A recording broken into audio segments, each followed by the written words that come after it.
girl with a preppy vibe. Came to the spot with a friend of mine. She caught my eye. From the beginning, I was hooked. I can't tell a lie. Fresh, dressed, and fly. I respect her mind. Some dude trying to impress, but looking goofy at the same time. He bugging, she looking. I'm going for mine. Confidently, I approach with that eye-to-eye contact. She smiling while adjusting her hair, so I smile back. Pretty girl, what's your name? She said, is that true? Cause if it is, your name perfect for you. My name handsome. She said your name fits you too. See, we was clicking, and after that, time just flew. Then that time came to talk to her pops. He gave his blessing. And then that mind frame I had was honoring and protecting. I knew she was the woman we met. I found my future girl, and no other woman compares to my girl. Yeah, I knew it from the start. Hey y'all, welcome to the live stream. This is the check-in, okay? We do the check-in to kind of check in on what's going on in the news and all that good stuff, okay? So we already have Lou in the house with Where Them Fans At. Hey, Mr. Lou, thank you for being here. And just to say it again, I started the live stream on time. Yes. So I was actually looking at I guess Congress discussing the Clintons as far as them being, them not showing up to their position last week. Well, sorry, last month. So I'm interested to find out like what is the summary of all of that because the gentleman that was speaking asked a fellow member of Congress, like, hey, Epstein went to the White House, I think he said 17 times. And he said, well, how many times have you gone in your 9 year tenure? And he says maybe nine. So I'm really interested in seeing like what comes out of this congressional session right now regarding you know, the Clintons and this agreement they came up with, all that good stuff. So all right, we got Lavonda here. Hey girl, how are you?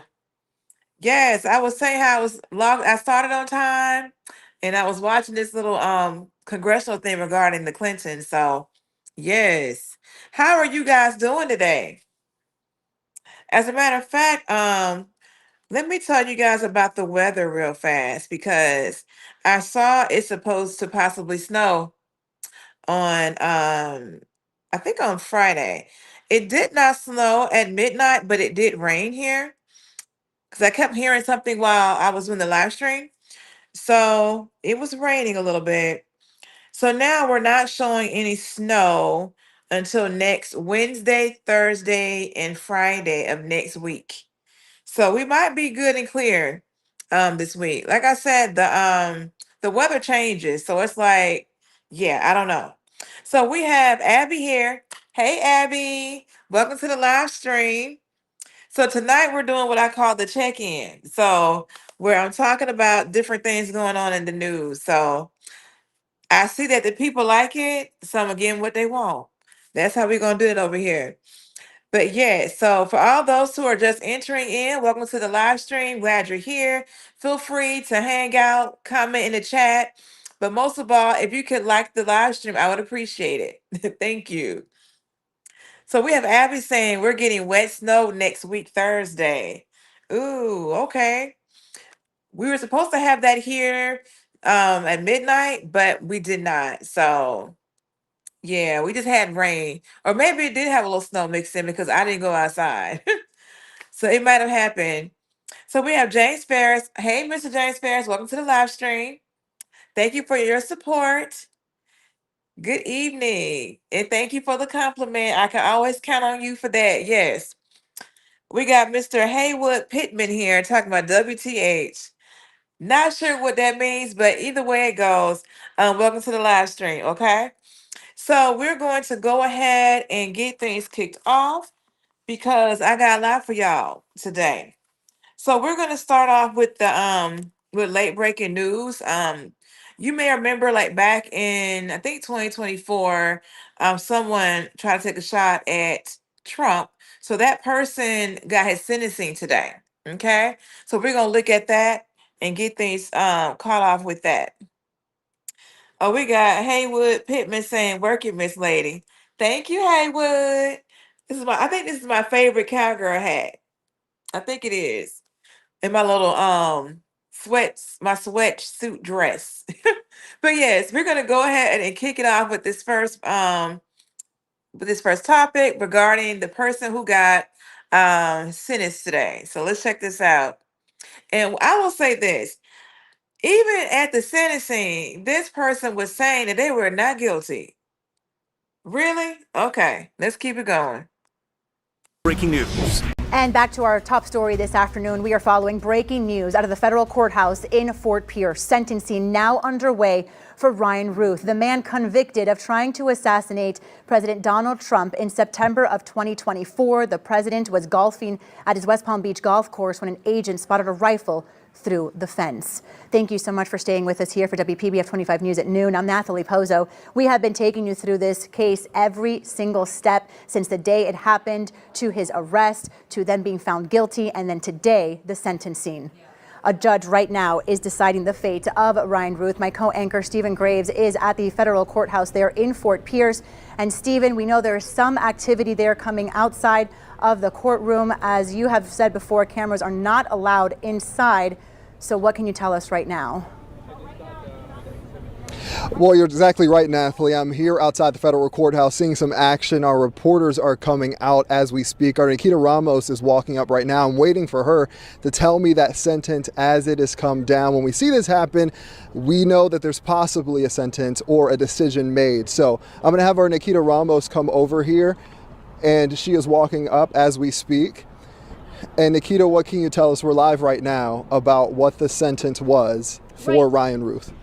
You're catching me just as I'm getting out of the courtroom right now. And I can tell you right now, the judge, she made scathing, stern remarks. He has been sentenced to life in prison plus 7 consecutive years. And this is for the second count. This is on a gun charge.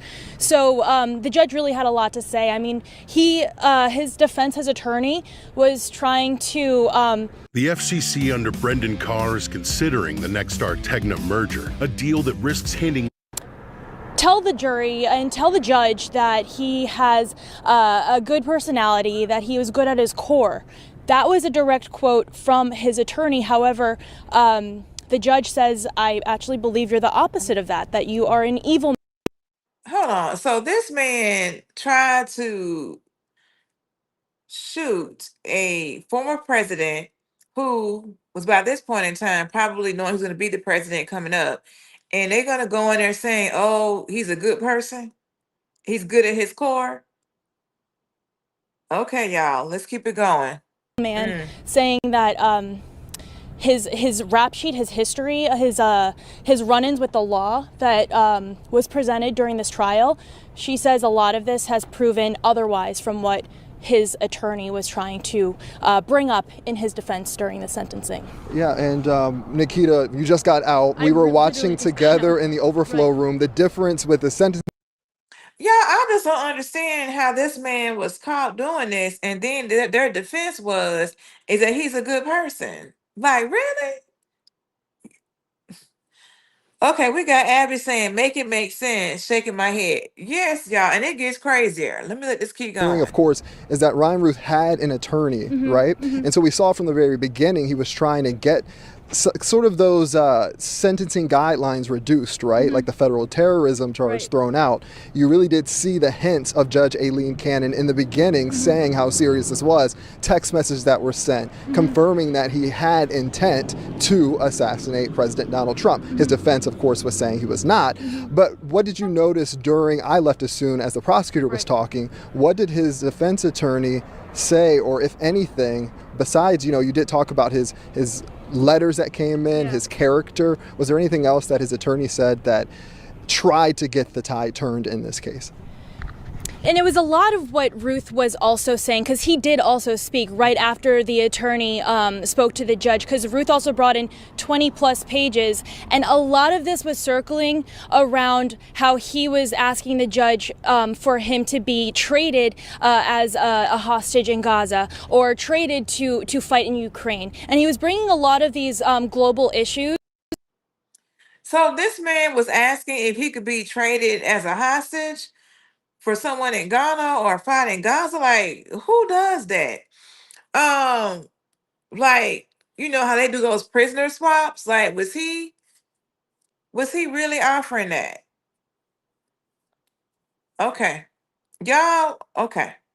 I'm confused. To the forefront, Why? saying that he wants to be traded in for these issues. However, the judge had to cut him off and said, you know, we only have 5 more minutes of this. He actually ended up saying his part around 12 o'clock. So it was about an hour of, you know, the prosecution giving their final say, and then it was his attorney, Ruth's attorney, and then Ruth took the stand and basically said his part, and most of it was circling around how he has built houses in Hawaii for people, low-income housing. This is something that his attorney was also saying, and that he wants, as an employer, he said that he was also giving jobs to people. Okay, so because he has built homes for the unfortunate in Hawaii, and as a business owner, he gave people employment, he thinks that's going to prevent the judge from providing a suitable sentence when you attempted to unalive or you know, pow somebody. Like, I just don't understand the logic. And I understand as a lawyer, you know, you want to defend your client, but at some point, don't you have to tell your client, like, look, sir, we can't go in there with this. Like, does that not happen? Somebody let me know something in the chat, please. This makes no sense to me. That, and I understand why, just, you know what, you got 5 minutes because you kind of wasting this person's time talking this foolishness. But I'm not a lawyer. I'm just, you know, somebody on the internet. Let's keep it going. His local business in his local community. So they were trying to paint this, you know, let the judge know that he is a good person at his core. Literally, this is quoted from his attorney saying he is a complex person, but he is he has a very good core. And the judge later on says that he is the complete opposite of this. And Y'all, let me tell y'all, I'm a good person at my core too. So I don't want to have to pay my mortgage and my rent every month. Do you think that'll work out for me? What y'all think? Can I tell that to the people that I don't need to be paying this? Because you know what, I'll be somewhere on the corner in a cardboard box thinking like that. I want to also mention what the judge said, because she was very stern and very scathing in the ways that she was in her final comments of this. Some of the quotes that she said is, "Evil is in you, not in anybody else." She says that the criminal actions that were actually brought during this trial speaks for themselves, and that she said that it is the opposite of who he describes he is. So when he was trying to say that he doesn't understand what America wants in a man, he believes that he did all the good he could in America by wanting to provide jobs for people and give money to people. However, because of his long rap sheet of legal run-ins with the law that the judge has mentioned throughout the trial too, that was given during evidence, she says that this premeditated and calculate plot to kill human life was evil, and she says that he is not a good man, quote, "not a good man, though you're through your conduct in this case." So it's very clear where the judge stands in terms of standing behind this life in prison sentence plus 7 years for that second count, which is a charge on the guns. All right, Nikita, thank you so much. And again, we are bringing you this live as it's happening. It happened just a couple minutes ago. Yep. Nikita, this hearing started at 11. So we also want to go through, I know it was very important to hear his defense, right? Because he had been speaking, but we heard an attorney speak. Prosecutors, though, saying with this sentence, telling the judge that this will send a message if he is sentenced to life in prison, that this sort of provides a message to anyone else who might have a similar thought, who want to carry out a similar action, that a sentence like this would send a wider message that this is taken seriously, and it is a federal crime of terrorism, essentially, what he was charged with and found guilty of. Important to note, still today, he was saying he was not guilty. And he did. And his attorney also maintains that he is not guilty. In fact, he was also trying to argue to bring the charge down on the terrorism charge, saying that the language of that, you know, that stanza was basically saying that the charge that he was attempting on a president, but Donald Trump wasn't technically a president at the time. However, the judge overruled that, and that terrorism charge stands, which is why this is a life in prison imprisonment sentence. Exactly. But what you just said about this message that the judge hopes that this will give, the very last thing after she said, what the sentencing is, she said, despite all the evil we see, there is a sliver of hope, a sliver of light. And she says it is because of the people who came forward, that Secret Service agent who foiled this whole plot, according to the documents presented in the case and according to his testimony that we heard.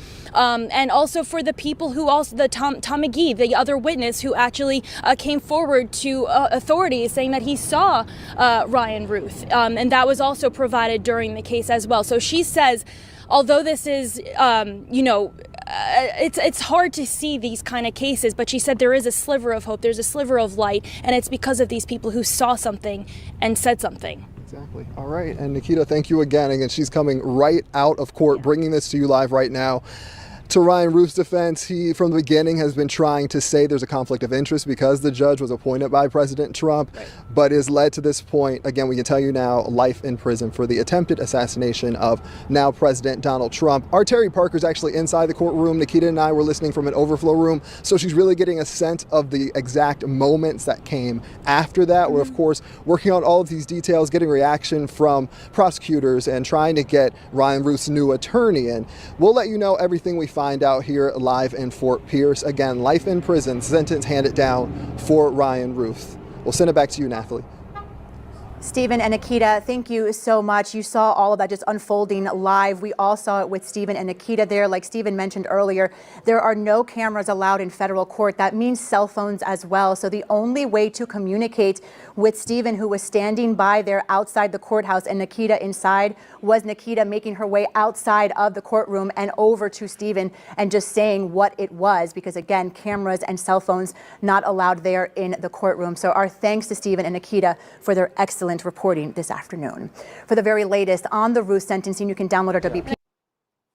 Okay, y'all. So y'all heard what they had to say regarding that. I just still cannot believe that this gentleman and the lawyer was trying to say that he was not guilty. And then said, oh, well, we should be, it should be a lesser charge. I mean, I guess I can understand their purview about, hey, well, he wasn't the president at the time, so that would have gotten him less than life in prison, I'm suspecting. But I mean, come on, sir. Yeah. Anywho, y'all, that's the latest on that. Let me see what we got going on in the chat here. Y'all, why did my YouTube go away? Give me 1 second. See what y'all got going on in here. I see I have a message from GG was easy. So let me see what that is. Okay, so that comment did not show up on the YouTube, but it is here on my restream. So GG was easy. Welcome to the live stream.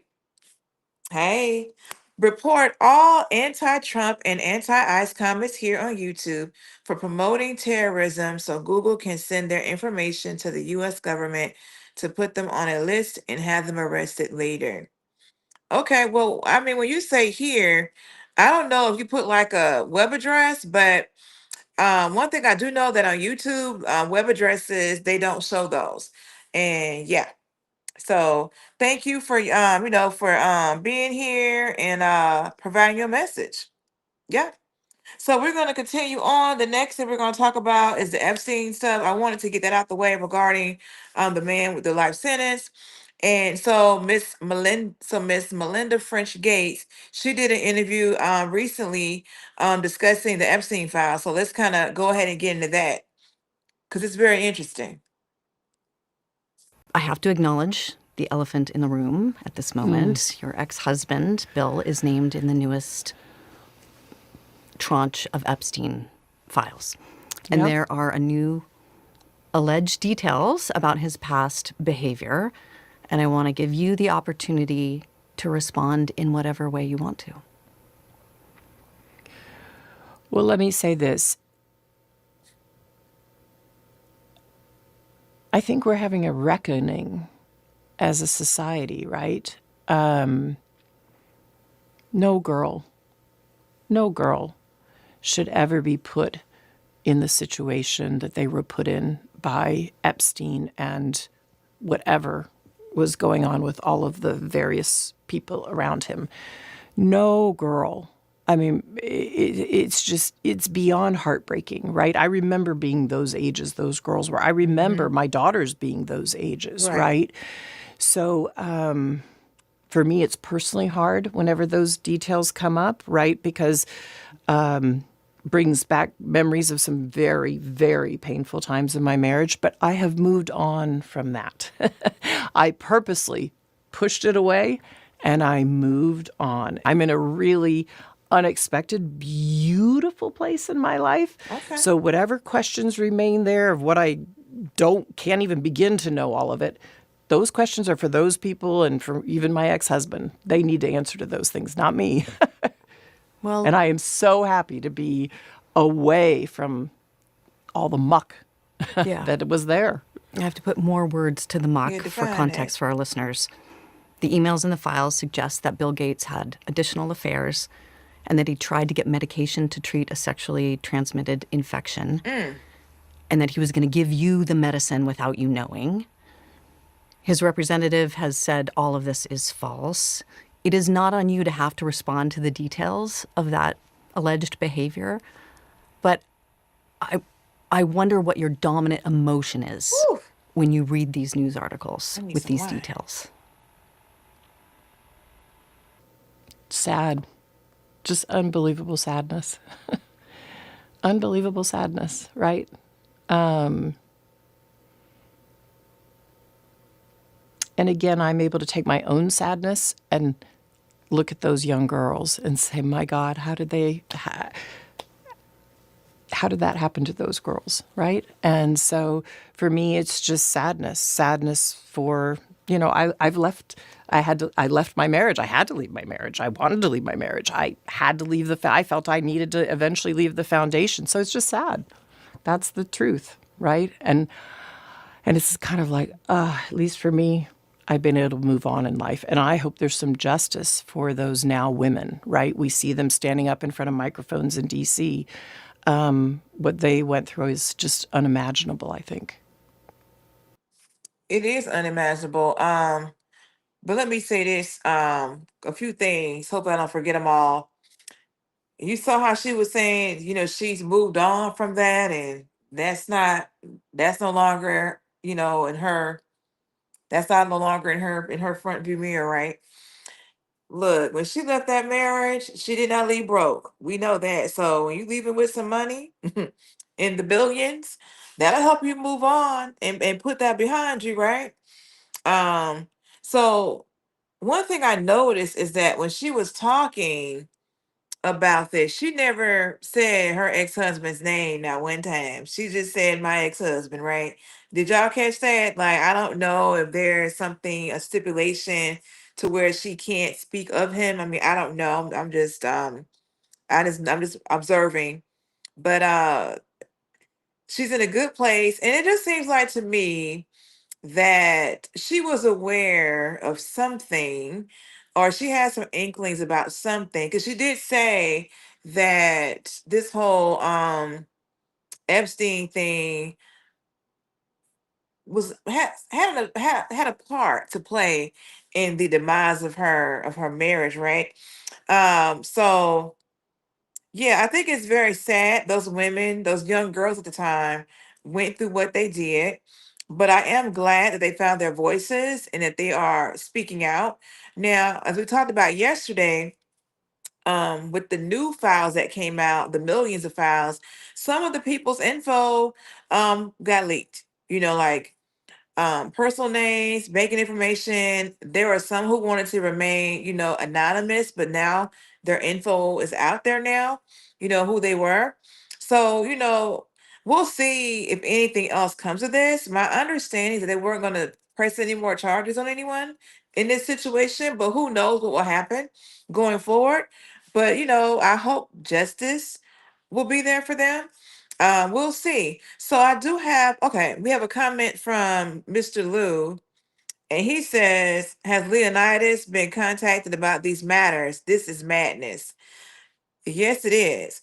Now, this next video is her talking about her divorce about a year or two ago. Let's get into that. It's real quick, y'all. All I can say is it's not something I would wish on any family ever. It's painful for everybody involved. You write about being with your daughter Phoebe, and she was scrolling through her phone, watching these headlines.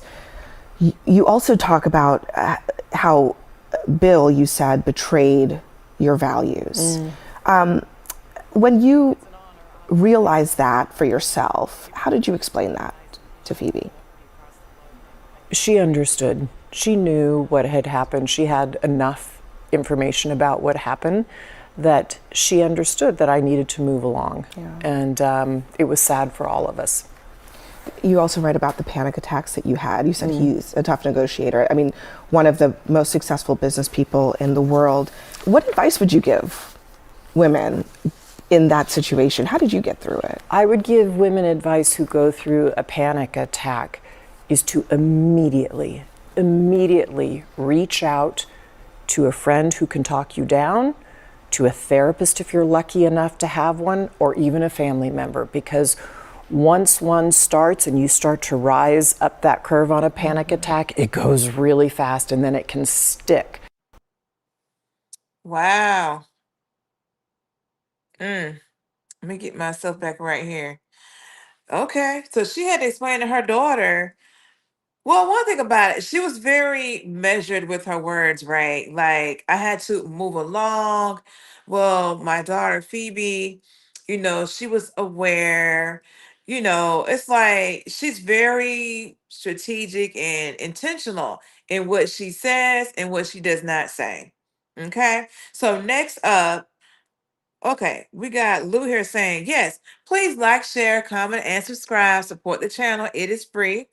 If you like the vibes, please subscribe. Thank you. So what I have next is a recent interview that Bill Gates was a part of, and he kind of talks a little bit about the Epstein file. So let's move along to that. Get into it. Okay, good. So y'all, overall, this interview talked about his legacy, if you will. I didn't show the whole thing. It's like 18 minutes. And he was just saying how, he gave so much money to his kids for inheritance, and then he's going to use the rest of the money to, I guess, so put it towards research for health and whatnot for the next 20 years, something like that. And I guess he's in Australia too. But what I found interesting, going back to his discussion regarding Epstein, was he was saying that he had a rapport with Epstein because he needed Epstein to possibly help him obtain I guess funding for certain things for his mission or whatever. So I mean, I don't know at what point in time that he had this relationship with Epstein, but I think that Gates has been a very wealthy man for a while, right? So it's interesting to hear that he would need Epstein to help him obtain, I guess, donors and funding for his initiatives, when I'm sure he has similar connections, right? So honestly, I don't really know if I 100% buy what he's saying here as far as the relationship he had with Epstein, and why Epstein would write an email to himself about Bill Gates. I don't know. So, we'll just see what comes out of this, going forward. So what do we have here? Oh, we have Christina Talley here. Welcome to the live stream. She says the Christmas tree in the background is disturbing the H out of me. I'm sorry. It's no problem.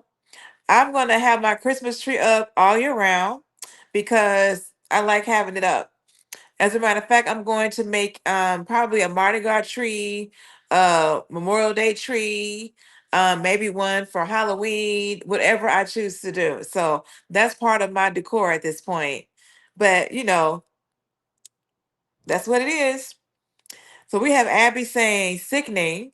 Then we have Christina Talley saying, newsflash, it's February. Christmas is officially over. Yes, it is. And this is going to probably be a Valentine's Day tree. Who knows what I want to do? So The tree is going to be here. So if that's something if that disturbs you, I understand if you can't support the channel. I get it. But the tree is staying. All right. We have D Nice here. Welcome to the live stream. Yeah, but a lot of rich people don't like spending their money, do they? So they like finding other people to spend their money. I get that, but it's like, but doesn't he, but wouldn't he know? So I guess my point is that with him being rich, wouldn't he know other rich people that he could have asked to be the donors, opposed to having to utilize Epstein for those connections? That's what I was asking. Yeah, I never said that he should spend his own money, but that with him being a rich person, wouldn't he be in those same circles and have access to those people to request or solicit donations? That's what I was asking. So yeah. The next thing we're going to go on to is the royal family. They were included in this whole Epstein business. Let's go ahead and get into that real fast. Okay. Also in the files, an email from Sarah Ferguson to Jeffrey Epstein, the former Duchess of York, told Jeffrey Epstein allegedly that he was a legend and that she was at his service. And she also offers him and his friends VIP tours of Buckingham Palace. Fergie and Andrew are both utterly morally bankrupt. I am sickened, and I covered the royals for many years in the UK. I am sickened by their behaviour and by these exchanges. As you say, Fergie's getting money from Epstein at every turn. In response, she's offering him tours of the palaces. The thing that struck me is just the same month that he came out of prison in Florida for that conviction of sexual assault on a minor, she took her two daughters to have lunch with them. There's another point where she's saying in an email, and I'm not even sure if we can use the word, but that her younger daughter was on a shagging weekend. I mean, who says that about their own child? I am mortified for Beatrice and Eugenie that their parents can carry on like this. I mean, that emails, we all sit down and take care over our emails. I cannot believe that they can be so grubby and so soulless. And whatever happens to, like that, I'm glad that they're actually, Fergie's got nowhere to live. Andrew's basically persona non grata for the rest of his life. This is just what's in writing. I mean, imagine the conversations. Unbelievable. Let's move away from the Epstein files. There's still so much to unpack. We'll be unpacking it for some time, I think. But this. So I guess the whole, let's see. Okay, I guess the whole situation here was Fergie saying her daughter was on a shagging weekend. I don't know people who talk like that either. So, and why would you be telling that to Epstein in an email? I don't know. But let's get back to the comments. We have D Nice here saying, yeah, I'm sure he knows other rich people, but he don't know all of them personally. So you need other people to introduce you to other people. Correct. So I think you may kind of understand what I'm saying. But yeah, so if he knows other rich people, then those other rich people could have put him into other connections, opposed to him utilizing Epstein. Because as you heard him say, he's alleging now that his main reason for associating with Epstein was to get those connections that nothing came out of. Nothing came out of it. So if he has a network of rich friends of his own, those rich friends could have been contacted, to donate as well as to help him reach out to others. That's the point I'm making. Hopefully we're having the same dialogue now. But if not, that's fine too. We have Christina Talley saying, I am supporting you. I know a goddess when I see one. Why, thank you, Miss Christina Talley. I appreciate you. Yeah, I know sometimes people have they have experiences with lights. So I wasn't sure if you had that going on looking at this tree, but I appreciate your support. I truly do. We have light switches in the house, same MAGA. Then we have Just the Facts AA72 in the house. Welcome to the live stream. Saying MAGA supports Comos. Okay. We got Christina with the pink heart. We have Elizabeth Z. Welcome to the live stream. She says that is England, and that expression is decades old. I would love to go to England one day. That's on my that's on my bucket list. We have Tafanissimo. Welcome to the live stream, Tafanissimo. I'm sure I'm not saying it right, but work with me. Why FBI and police haven't investigated further and pursued nobody else but Maxwell? I don't know. Because to my understanding, they're not going to pursue anybody else. But we'll see, what happens, right? I don't know. I see that they want the Clintons to come in and do depositions, but they're not being charged with anything. So I mean, yeah, I'm interested to see how this all kind of unfolds and plays out. We got Curtis Christensen here. Welcome to the live stream. Bigger fish to fry. The Democrats must pay for their crimes. Then we got Tammy Duvall in the house saying hello. How you doing? And okay, we have one more on that. Let's get into it. The latest batch of Epstein files are piling more pressure on former royal Sarah Ferguson and her closeness to the convicted sex offender. They've also seen the former British ambassador to Washington, Lord Mandelson, now facing a possible police inquiry over his links to Epstein during his time as a government minister. Joining us to unpack this unholy mess is Daily Mirror royal editor Russell Myers. Russell, let's start with Sarah Ferguson and some astonishing claims over comments it's suggested she made to Epstein about her own daughter using very crude language. What's that all about? Well, indeed, James. I mean, over the last few days, we've been going through this tranche of emails and documents, over 3 million of them released by the US Department of Justice. And it goes from bad to worse for Sarah Ferguson, because I don't think until now we really understood the sort of depth of her relationship with Jeffrey Epstein. But of course, that she did have a relationship. It's something that she had admitted in the past. But these emails between Sarah Ferguson and Epstein tell you a lot about how much contact there actually was. She was referring to her daughter's sex life in one email to Epstein. She also mentions several business propositions. She also talks about her love for him, saying, "I'm at your service, please marry me." But it gets even stranger where she refers to Epstein having a baby boy, congratulating him. And this is a couple of years after he had been convicted of soliciting prostitution from a minor in 2011. So that whole baby thing, apparently in the files, this young lady who was like 16 had a diary entry that somehow got included in this documentation where she spoke in code, wrote in code, and they interpreted her saying that she had a baby and that they took the child from her after the child was born. So I'm thinking they are referring to that story in this clip right here. She had sent him emails congratulating him on the birth of a baby boy, which is incredible, really, because there's no such proof that Epstein had ever fathered a child, although there are new allegations from another victim this week that she had a baby taken off of her just 10 hours after the birth. So I think there's an awful lot to unpick in this latest raft of emails. Yeah, that's an understatement for sure. Sarah Ferguson has previously said her relationship with Epstein was, and I'm quoting, a gigantic error of judgment. It's another understatement. Can she ever? So as you guys can tell, we have had this Sarah Ferguson reference saying that her relationship with him was a error of judgment, and so did the guy we just talked about, Bill Gates. He said the same thing, an error of judgment.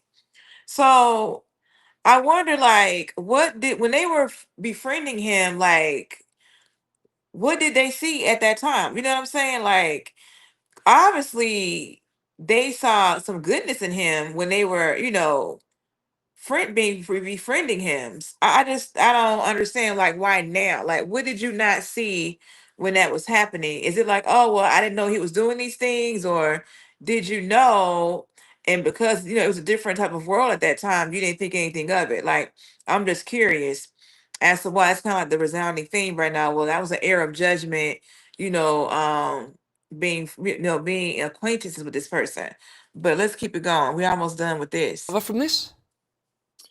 Well, she may have said that at the time, but she obviously went back on her word, and I think it's been proved in abundance now how Sarah Ferguson and Andrew Mountbatten Windsor have lied at every juncture, because she was certainly in contact with him afterwards. Epstein, we understand, was furious about that statement that she'd given. He'd appealed to her and her team to retract the statement that she made, and she was still emailing him, sort of sending begging letters about business ventures and what have you. But Sarah Ferguson has always been a great survivor. She's been in trouble before. She's been nearly bankrupt. She's had huge money worries, and certainly the public have always taken to her. But I think that this is a step far too far, because she will not recover from this. I think the level of revulsion over her relationship with Jeffrey Epstein is only coming to the fore now, and certainly we'd thought that it was just Andrew Mountbatten Windsor who had his tentacles into the murky depths of Epstein world, but certainly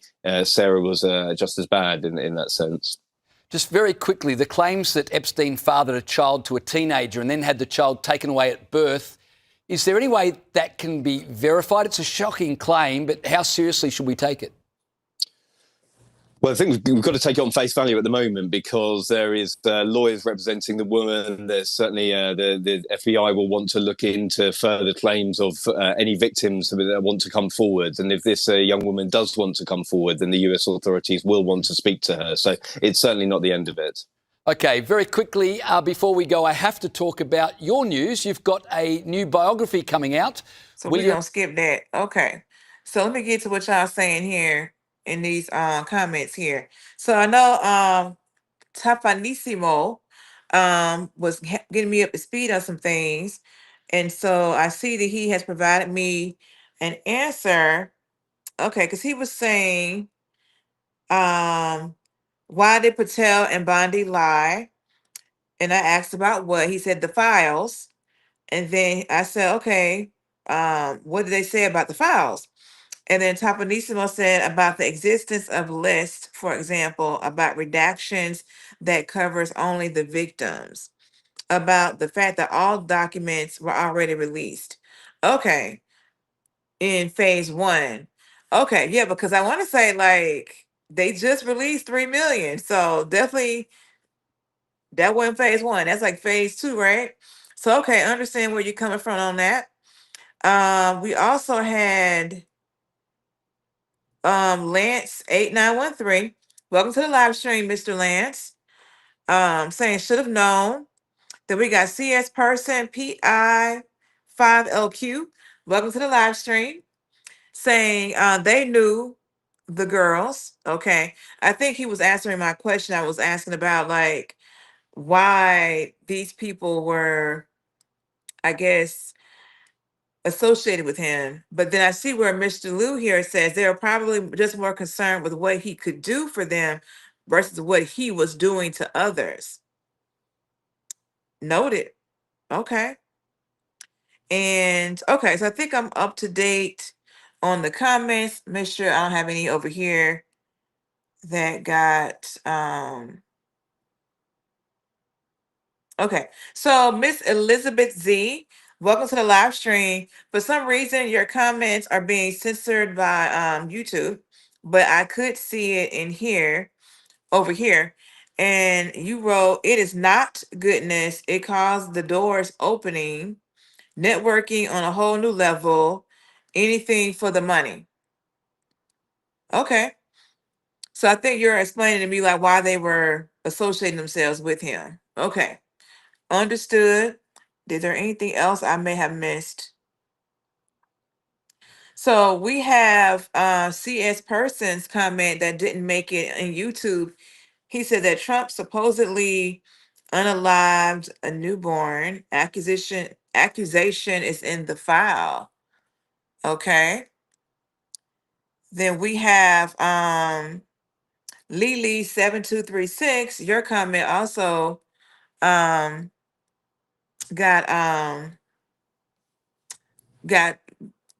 censored. Americans keep wondering why justice is not being done. It's not quantum mechanics. The entire administration is corrupted. We got that from Lily 7236. Welcome to the live stream. Let's see. It's a lot of comments that are being censored. So yeah, if I don't say your comment, it's not that I'm overlooking it. It's just that I'm using my tablet so I can see the comments bigger. But on my restream on my iPhone, I can see all the comments coming in. That's how I know that some comments are being censored versus others. So we have this from Danny Pomeroy, 9255. Welcome to the live stream. It says, how did Donald know Clinton was in the Epstein files 36 times months ago? That's a good question. I did not know that he knew that. I didn't know. So I think I am caught up. Then we got Proof FRP here, talking about Yaya Chihuahua. Okay, welcome to the live stream, Proof FRP. We got Elizabeth Z saying, thanks, good to know. Tapanissimo said they lied.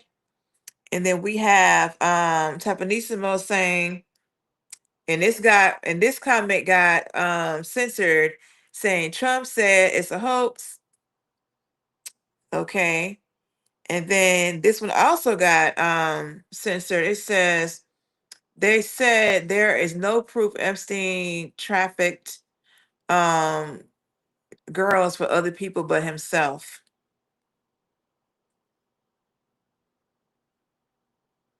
Okay. Okay. So I think I got it all now. So we got Simon Sprunky Lover. Welcome to the live stream. Say, I don't know, but they're saying that Trump gave Clinton the job. Okay. All right. So we're gonna kind of switch gears a little bit. Um, wait a minute. We got something else here. We have Abby saying situation is so messy with all these allegations. It's a lot of allegations, Abby. I agree with you 100%.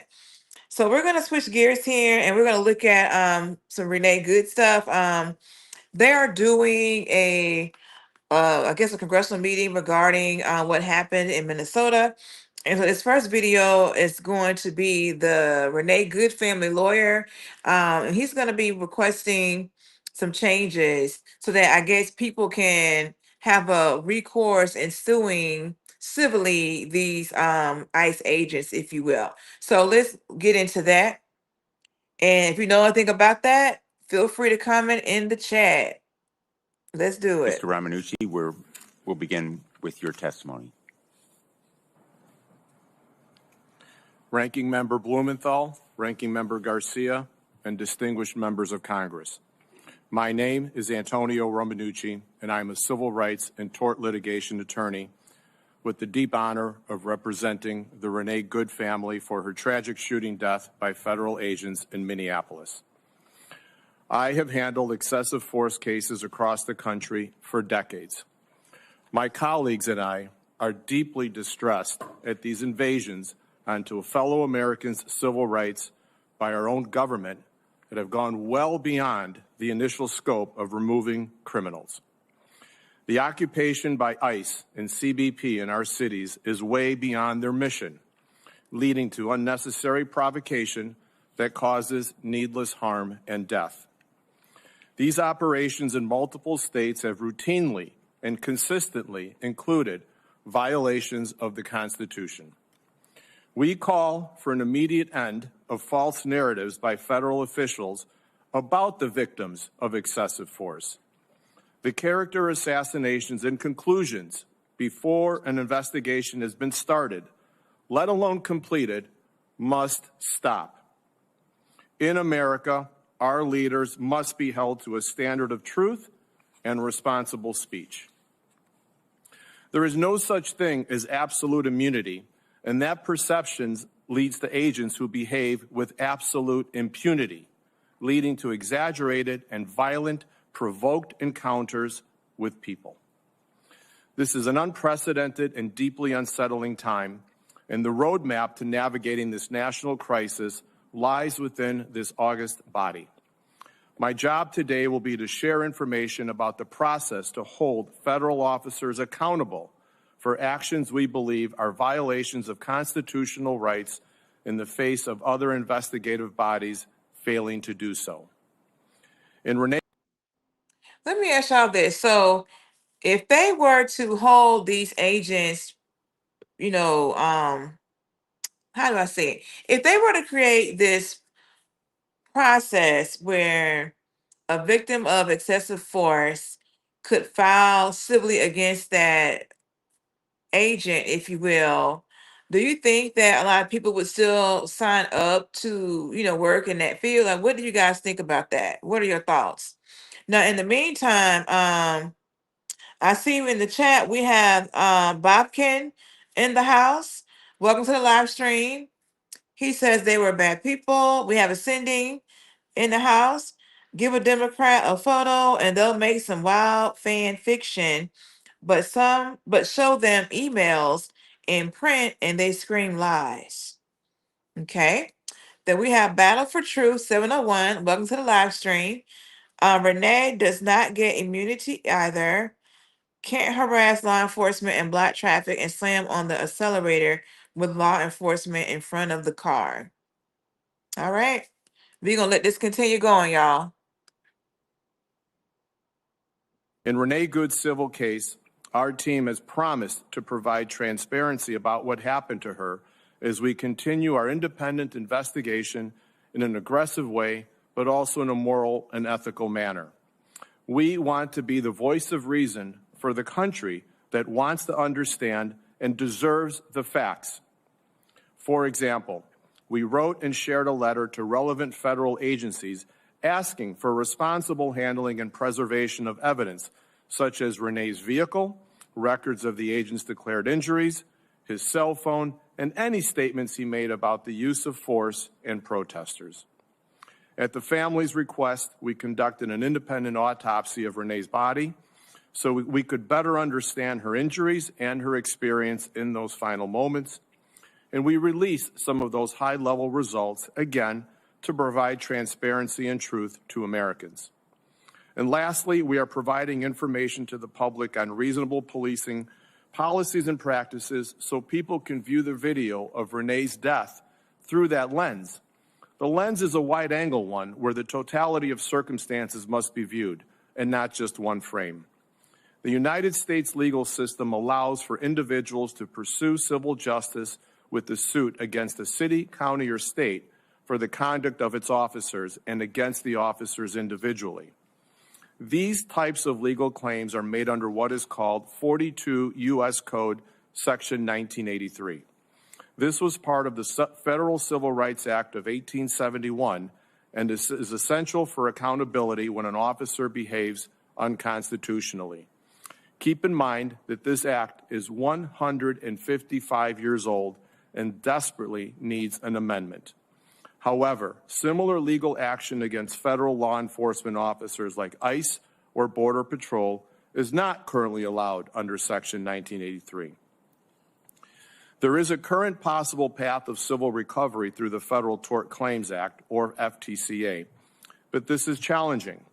It requires first the filing of a claim with the government agency that has harmed you, and then waiting up to 6 months for a reply. Our current paradox is that America should not require the permission of the federal government to sue the federal government for cases like Renee Goode or Alex Preddy. If the government must... So, y'all, I didn't know that they had to get permission from the federal government to sue the federal government. Did you guys know about that? And in the meantime, we got some comments here. We got Battle for Truth. Okay, I already read that one. We got 100. Welcome to the live stream saying that ICE is cheap labor. We got Simon Sprunky Lover saying, well, I don't think so. We have Dale Babcock in the house. Welcome to the live stream saying that battle enough with the lies, cheap labor. They cost us over $100 billion so far. Then we got Simon Sprunky Lover saying JD, Donald Trump pants. He already admitted that Asian cross, have PSD, and is having traumatized in the past. Why the F they brought him back to the job? That is part of the policy to give him out. Then we have Elizabeth Z saying ICE recruits veterans should not mess with people who have looked down the barrel of a pistol and lived through it. Then we got Abby saying had no idea about that one. I didn't either. Now, Miss Elizabeth, you had a comment on here that didn't get it got censored. And it says, you mean trying to run an authority figure over, let's call it what it is. So that was censored, I think, by YouTube. I didn't see it over here.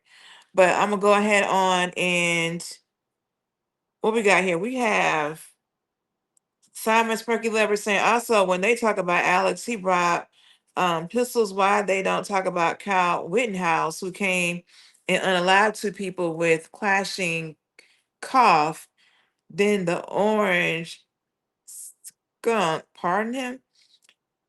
That's a lot of code. We got Battle for Truth saying it is not a lie, bro. Exactly what we saw play out. Okay, we're going to go ahead and let this finish. Permission to seek accountability for violation of constitutional rights, then your rights are just words on paper. There is a legislative remedy to this paradox. At the state level, Minnesota and other states can pass bills making it a state law to violate constitutional rights. In Illinois, we did this by signing House Bill 1312. Congress can remove this roadblock to federal accountability by amending Section 1983 and adding 4 words, as you, Senator Blumenthal, pointed out, so federal officers can be sued civilly if their conduct merits it. The current language spells out that state, county, and municipal law enforcement can be sued, and Congress would only need to add the words "or the United States" to the list of governments whose officers could be brought to civil justice. It's that simple. I'm urging you to consider this amendment and fix a 155-year-old problem.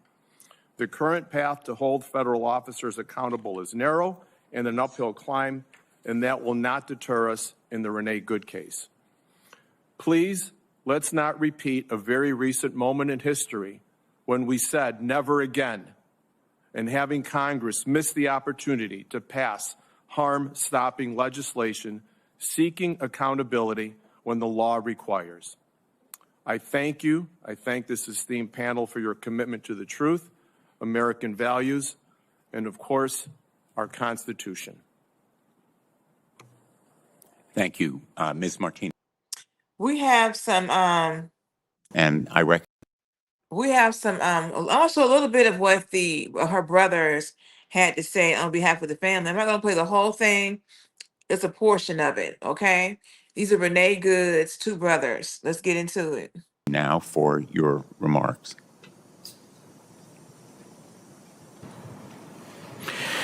Thank you, Ranking Member Blumenthal and Ranking Member Garcia and distinguished members of Congress.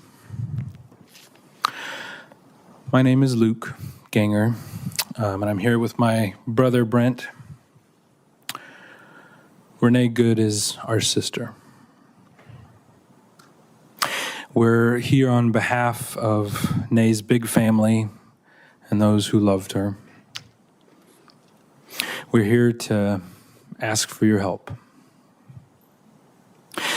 I was talking to my 4-year-old last week when she noticed I was not doing well. I had to come here today and talk to some important people.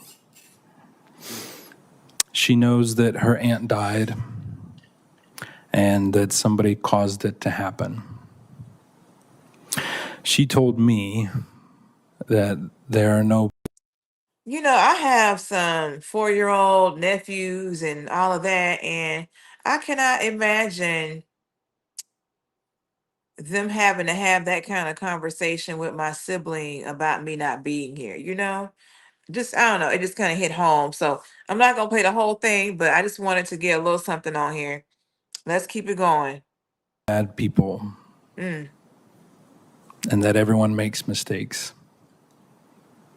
She has Nay's spirit.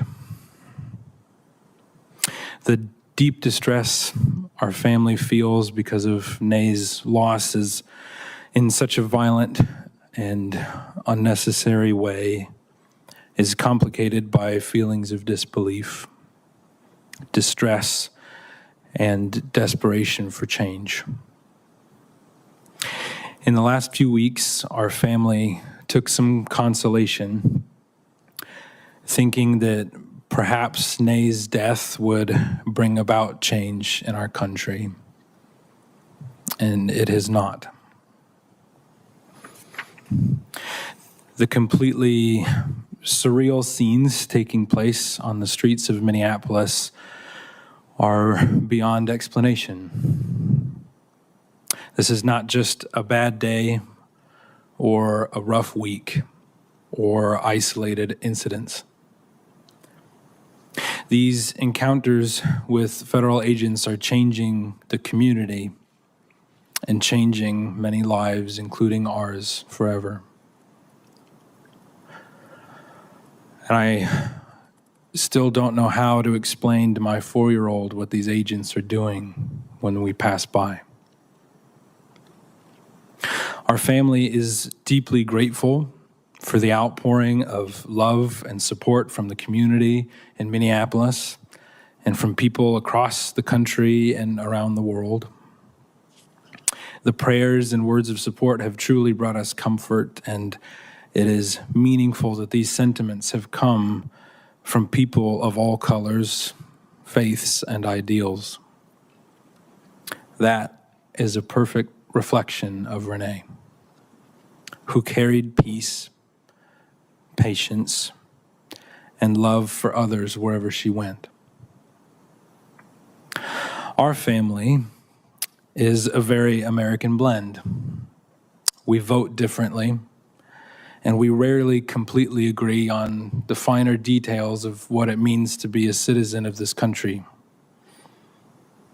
We attend various churches and some not at all.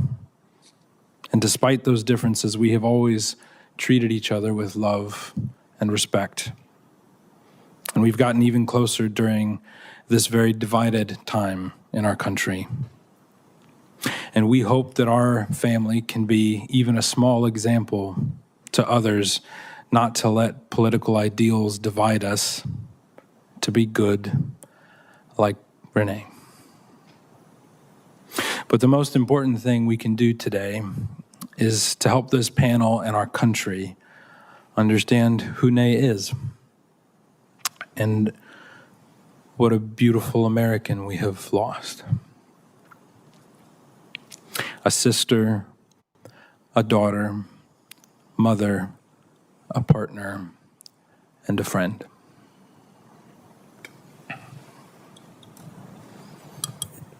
Okay. So I'm not gonna play the second brother. You kind of get the gist. Of course, with the second brother, he actually, spoke about what he said at her eulogy, which I think they just had her funeral, I think this past weekend is what I got from it. So I just wanted to kind of hear a little bit what they had to say. I guess we'll keep I'll be on the lookout to see if this legislation gets passed that they're trying to get done here. They're trying to figure out how to not have to ask the government for permission to sue, I guess, these people. So we'll go from there with that, okay? So yeah, as you guys know, I mean, when you have someone in your family that passes away, or just anybody in general, they're gonna always talk about how good of a person they were. So I'm not surprised by what was said here. And that's what I got. They're gonna always have, the positives. Like I'll tell you, I think the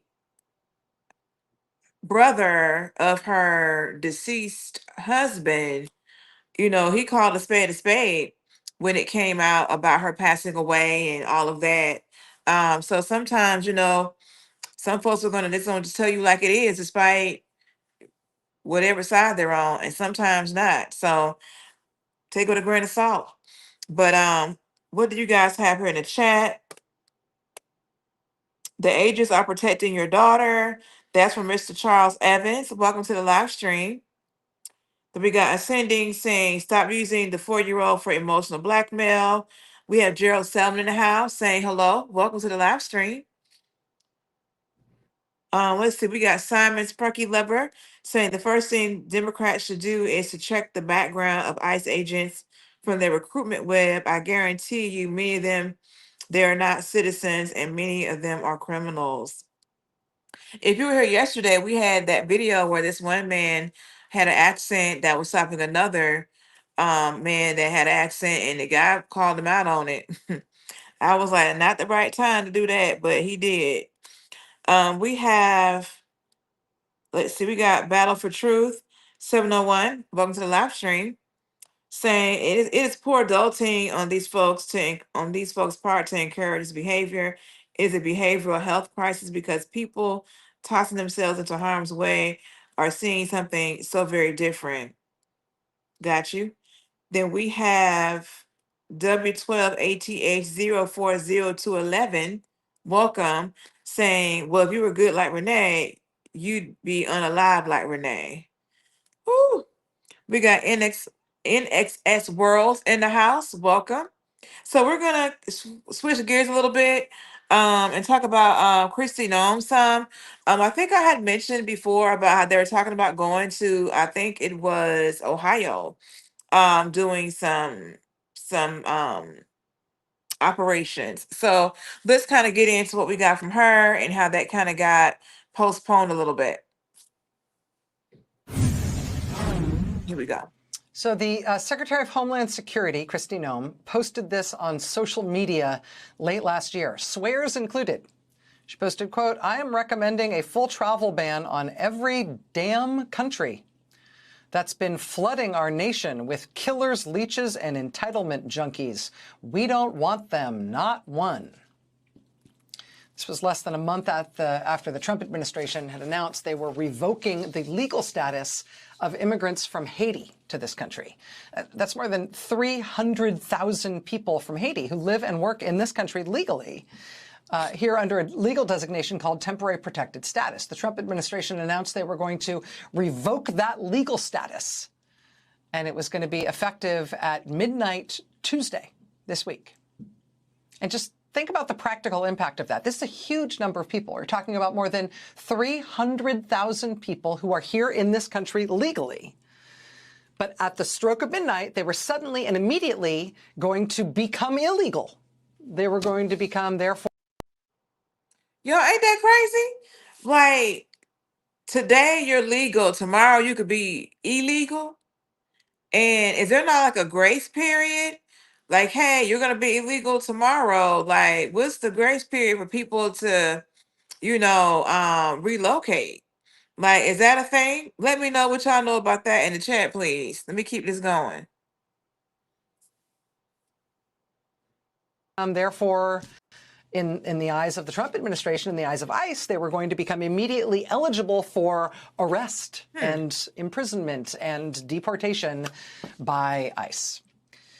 The sudden ending of that temporary protected status for more than 300,000 people was challenged in the courts. And in a buzzer beater, a judge in the case just headed it off. Just one day before the deadline, the judge temporarily blocked the Trump administration from doing what they wanted to do. People from Haiti who are here under TPS will be able to continue to live and work in this country while the case is being fully litigated. But I want you to know, the reason I think this is worth knowing about is because of the language of the ruling. In the ruling on this case, the judge just absolutely excoriates the Trump administration. Let me say this. So they're saying that while they are litigating this situation, that the people will be allowed to still work here in the States. I mean, I don't know. Like, I understand, like, hey, I've been here. I want to stay here. I get it. But what if they decide, like, hey, you can't be here anymore? So what is your backup plan? So I'm hoping that these people are thinking about, okay, if I can't remain here in the US, I need to have a landing space somewhere else. I hope that they're figuring that out. I don't know. We'll see. This is from the ruling. Quote, President Trump has referred to Haiti as a bleep hole country, suggested Haitians probably have AIDS, and complained that Haitian immigration is, quote, like a death wish for our country. Quote, he has also promoted the false conspiracy theory that Haitian immigrants were eating the pets of the people of Springfield, Ohio. He stated, quote, why is it we only take people from bleep hole countries, right? Why can't we have some people from Norway? Y'all, where he get eating the pets from? Who do that? Okay. Sweden, just a few. Let us have a few from Denmark. It is not a coincidence, the judge says, that Haiti's population is 95% black, while Norway's is over 90% white. The judge continues. Secretary Noem complains of strains unlawful immigrants place on our immigration enforcement system. Her answer, turn 352,959 lawful immigrants into unlawful immigrants overnight. She complains of strains to our economy. Her answer, turn employed lawful immigrants who contribute billions in taxes into the legally unemployable. She complains of strains to our healthcare system. Secretary Noem's answer, turn the insured into the uninsured. This approaches many things.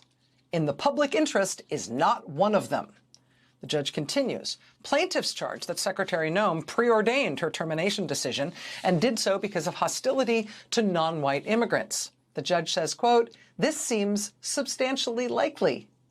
The judge actually includes a screenshot of Kristi Noem's tweet where she calls immigrants leeches and killers. And then the judge ends her ruling with this, quote, there's an old adage among lawyers. If you have the facts on your side, pound the facts. If you have the law on your side, pound the law. If you have neither, pound the table. Secretary Noem, the record to date shows, does not have the facts on her side, or at least has ignored them. She does not have the law on her side, or at least has ignored it. Having neither the facts nor the law, and bringing the adage into the 21st century, Secretary Noem has instead pounded Twitter. Kristi Noem has a First Amendment right to call immigrants killers, leeches, entitlement junkies, and any other inapt name she wants. Secretary Noem, however, is constrained by our Constitution to apply faithfully the facts to the law in implementing the TPS program. The record to date shows she has yet to do that. And then, so ordered, Okay, the judge blocks the... Let me pause for a second, because I see ascending is getting me educated here. So ascending is saying, yeah, revoking the temporary all cap status and act like it's shocking it was going to end at some point. Okay, so these are temporary statuses. Got you. People keep acting like temporary means forever. They were never meant to stay here forever. The eating pets comes from police reports of missing pets found on barbecues being cooked a few times. Okay. I did not know that. Thank you. Thank you. Thank you. We got Miss Elizabeth Z saying that has been going on for a very long time. Eating animals that are deemed gross here are not, all caps, gross in other countries. Many have a difficult time assimilating into our way of being. Got you. That makes sense. Ascending is saying that is very true. It's a cultural thing for sure. We have we have Dan Almas, 1978 in the house. Welcome. Let me see if anything got censored before I move forward here. Let me check that out real quick. Okay, so we have Elizabeth Z saying, look what China does with animals. It's disgusting. That got censored for some reason. I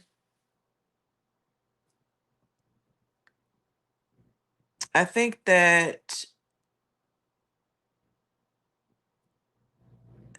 okay, so I think this comment from Simon Sparky Lover may have gotten censored. It says Steve Mueller JD, Donald Trump, Pam Bondi, Cash Patel, and everyone else surrounding the orange. Either they are white or a butler. They don't give a crap about Americans. Lord. Okay, so let me see. So I have this from Simon Spunky Lover saying, let me tell you, have you heard about copyrights and company will sue you for copyrights? The soul is God, copyrights, no one has the right to take it, not the government, neither anyone except God. Okay. And then we have Bose Lugbany. Welcome to the live stream. Your comment is being censored. It's not showing on YouTube for me, but it does say they want to turn America to Haiti. Okay. So we're gonna go ahead and let the video continue. Administration from turning more than 350,000 people who are here legally into undocumented immigrants overnight. I should tell you that the Trump administration was gleefully reportedly planning to send ICE agents to Springfield, Ohio, as early as this Wednesday morning. More than 12,000 people who are immigrants from Haiti live in Springfield, Ohio. This is an immigrant population that, of course, Trump and J.D. Vance have targeted before. The administration was likely counting on the fact that there would be 12,000 people in that city who, would suddenly be newly deportable as of Wednesday morning when all these new ICE agents were going to show up. That would have been insane. At least legally speaking, that will no longer be the case, thanks to this absolutely blistering ruling from a federal judge. Watch this space. Interesting. So they were going to have all those ICE agents heading out to Springfield, Ohio, and they were going to really be detaining had that ruling not taken effect. And I don't think that it's finalized yet either. So I don't know. I don't know if I would be sticking around on Springfield. I don't know about that, y'all. We got Dan Almos is saying, I hope they have their green cards. I hope so too. At this point, if you are an immigrant, whether you're naturalized or whatever, you need to have all your paperwork on you at all times, in my opinion. That's just my opinion. All times, have that paperwork on you. Let's keep it going. So now there's this back and forth between Kristi Noem and this reporter, and it's quite entertaining. They're trying to talk about stats. So let's get into that. According to Pew, Minnesota's population of immigrants here illegally stands at 2.2%. So how do you judge when you've gotten everyone off the streets that you say is, requiring your federal agents be there? How do you say we've had mission accomplished? Well, we won't stop until we are sure that all the dangerous people are picked up, brought to justice, and then deported back to their home countries. Or a date? We wouldn't be in this situation. We wouldn't be in this situation if Joe Biden hadn't allowed our open border policies to be in place and allowed up to 20 million people unvetted into this country. We have no idea how many dangerous people are here. When you have millions of people coming in that are terrorists, suspected terrorists, criminals, come from countries in the mass migration that the Biden administration facilitated, I can't tell the people of Minnesota exactly how many dangerous criminals they have. I do know that they're extremely grateful every time we get a pedophile off the street. We arrested an individual this week that was raping children. I think those parents in Minnesota can sleep better at night knowing that that person isn't free. Sure, but you just said millions. What's the breakdown of the percentage of those who you have in custody who have actually committed a criminal offense versus just the civil infraction? Every single individual has committed a crime, but 70% of them have committed or have charges against them on violent crimes and crimes that they are charged with or have been convicted of that have come from other countries that are here illegally, first of all, and then they have committed a criminal act while they've been here or in their home countries as well. It's not 70%.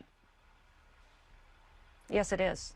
It absolutely is. 70% of everyone you you have guys keep detained changing has- your percentage. You pick and choose what numbers you think work, but that is the facts, is that 70% of the people that we have detained have charges against them or have been convicted of charges, and they need to be brought to justice. And we're going to keep doing that no matter how much you guys keep lying and don't tell the public the truth. It absolutely is that these law enforcement officers are out there every day doing the work to protect the American people, and they will keep doing that because they believe in enforcing the law, which is exactly what President Trump has charged them with. Okay. Well, our reporting is that 47%, based on your agency's own numbers, 47% have criminal convictions against them. But let's talk about the other You're numbers. wrong again. Absolutely. We'll get you the correct numbers so you can use them in the future. Well, that's from your agency. She said we will get you the correct number so you can use them in your for the future, honey. Okay, Miss No. But yeah, I think they were debating about the number of folks who have been detained that actually have a criminal charge against them, since that's been the whole thing about getting the criminals out of the United States, right? So what we got here? We got, first of all, we have hold on, who we got here? We have Samal Mutari. Welcome to the live stream. Saying, I love your channel. Most of the shows you present, and as always, you look beautiful. Thank you so much. Sorry, my comment has nothing to do with what others commented, yet want to let you know. That's fine. I appreciate that. Yes. We got let's see. We got Dan Almos about the green card. I think I mentioned the green card comment. We got No, It's Not Me 9036. Welcome to the live stream. Saying can't keep biting out of her mouth. They either call him that or they call him like Sleepy Joe, if I'm not mistaken. Then we got Ascending saying never let anyone forget it. 100. We have Fidel Carter 9162 in the house. PDFs. Trump administration is not morally equipped to speak in PDF files. Okay. We got Cold Pack 13. Welcome to the live stream. Saying I love Adobe. We got Terry Dell 7828. Welcome to the live stream. Saying illegal is illegal. That's what the problem is, lady. They don't need to have a criminal record. Okay. Yeah, that's kind of what they were going back and forth about, was the a number that had the criminal records. That's what I understood the exchange to be anyway. So then we have Simon Sprunky Lover. Saul Secretary Noem, do you know that she is married and have an affair with another person that was in a different department? She brought him working with her and at the same time. I did not know nothing about that. Let me write this down. Let me look into this. Hold on. I got my pen and pad right here. Let's see. I have not heard about that. And okay, I'll see what I can locate for a future show. Okay. So we got Elizabeth Z saying Mockingbird programming going on right there. It had been going on since 1967. Project Mockingbird. I never heard of that. So we got Simon Sparky Lover saying it's so simple. If you hire Dumb and Dumber, don't expect they're going to do a great job. All right. Let's continue on with this next one. The next one pertains to what might be considered good news for some. They're going to be kind of pulling out some of the ICE agents and working more with the local authorities. So let's see what's going on with that, y'all. Okay, we have a number of headlines now out of Minnesota. 30 minutes of Tom Homan there. That follows up his press conference from a week ago. Unprecedented cooperation, Dana. Talked about smart law enforcement, not less law enforcement. Drawdown of 700 law enforcement personnel. That is significant. And leaving 2,000. And leaving thousands behind. I thought the props he gave to the mayor and the governor is a very different attitude. And the sheriffs. In Minneapolis. Yes, the sheriffs as well. Yeah, he said across the country, unprecedented cooperation with sheriffs. So Chad Wolf is still with us. And Chad, hello to you. Hi, Just Chad. give us your... So they're saying they're going to pull out, I think, 700 of the agents out of Minnesota. So, yeah, we'll see how that works out. And they're saying unprecedented support over the local sheriffs. I mean, I think that'll be a good thing, hopefully. I think it'll be maybe less protesting, perhaps. I don't know, but I think that could be in the right direction. What do you all think? We got Ascending saying they head into Portland next. And then we have Simon saying the video that they're talking about is being dumped because it wasn't really people from Haiti, they're from another country. Okay. Okay. Observation from what we just heard from what started as de-escalation a week ago. Yeah, a lot of positive developments there. I mean, you know, you have Tom Homan saying unprecedented cooperation, which is allowing ICE to go into local jails as well as the state prison system. So that means you need less officers. What would take, you know, 1 or 2 officers to go in a jail setting, if you have to go out on the streets, that's a set of 20 officers. And so the drawdown that Tom is talking about is the fact that they now have access. They can now go into and pick up dangerous individuals in a jail setting. That's what they've been asking for months now. And so I'm glad to see that he's getting it. I think as that cooperation increases, you'll see even a further drawdown. Let me ask y'all this. So if they have been asking to be able to go into the jails and all that to obtain the illegal immigrants or whatever the case is, why was that not supported? Do you guys have any thoughts on that? Like, why would they not have supported that to begin with? I'm gonna just keep going. I think what he was very clear on, though, was making sure that those officers are protected and safe. And so you'll likely see those CBP officers that are providing that force protection likely stay there in Minneapolis until more cooperation comes and they can draw down even more. So my guess is the 700 that are being drawn down are mostly ICE officers because you need less of them to go into neighborhoods than you do into a jail setting. You mentioned neighborhoods, and one of the big stories I think of today is that you have these civilians who are playing cops, and they are setting up roadblocks and running people's license plates. Tom Homan addressed them as well. Watch it. Now, y'all. As far as Hold on. Is it gonna stop? Okay, so these people in this neighborhood, they have set up their own. When I say neighborhood watch, I mean they have went beyond that. They had like little barricades in the center of the intersection for people to kind of do a turnaround. They're running plates and all kind of stuff. I was like, okay, like they're really out here trying to protect their neighbors, okay? So let's go ahead and get into that. Oh, before that, we got Bull Monkey here. Welcome, Bull Monkey. Welcome to the live stream. Let's keep it going. what I saw yesterday with the roadblocks being set up, you're not going to stop ICE. You're not going to stop Border Patrol. The only thing you're doing is irritating your community and want to go get groceries or pick the children up or whatever. I talked to the chief of police, and he committed to taking swift action on those illegal roadblocks. They're illegal, and we shouldn't tolerate them. Again, a complete drawdown is going to depend on the cooperation, continued cooperation of local and state law enforcement and the decrease of the violence. Seems like something that local law enforcement could do today to show cooperation, which is to put an end to that. Yeah, absolutely. Obviously, it's illegal, so local police needs to go by, ask them to move, and if they don't, obviously arrest them. I think Tom is exactly right. It's a little bit of a joke. I mean, you know, even if those roadblocks come across ICE officers in a vehicle, what are they going to do? ICE is going to simply keep going, or they're going to arrest them themselves. And so it's not doing anything to impede ICE if that's their goal.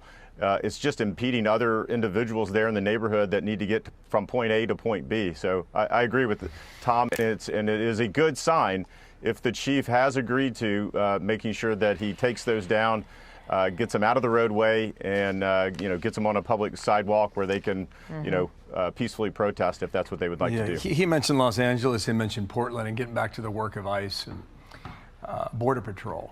Dana and I were sitting here listening to him and just wondering, how does Tom Homan define success?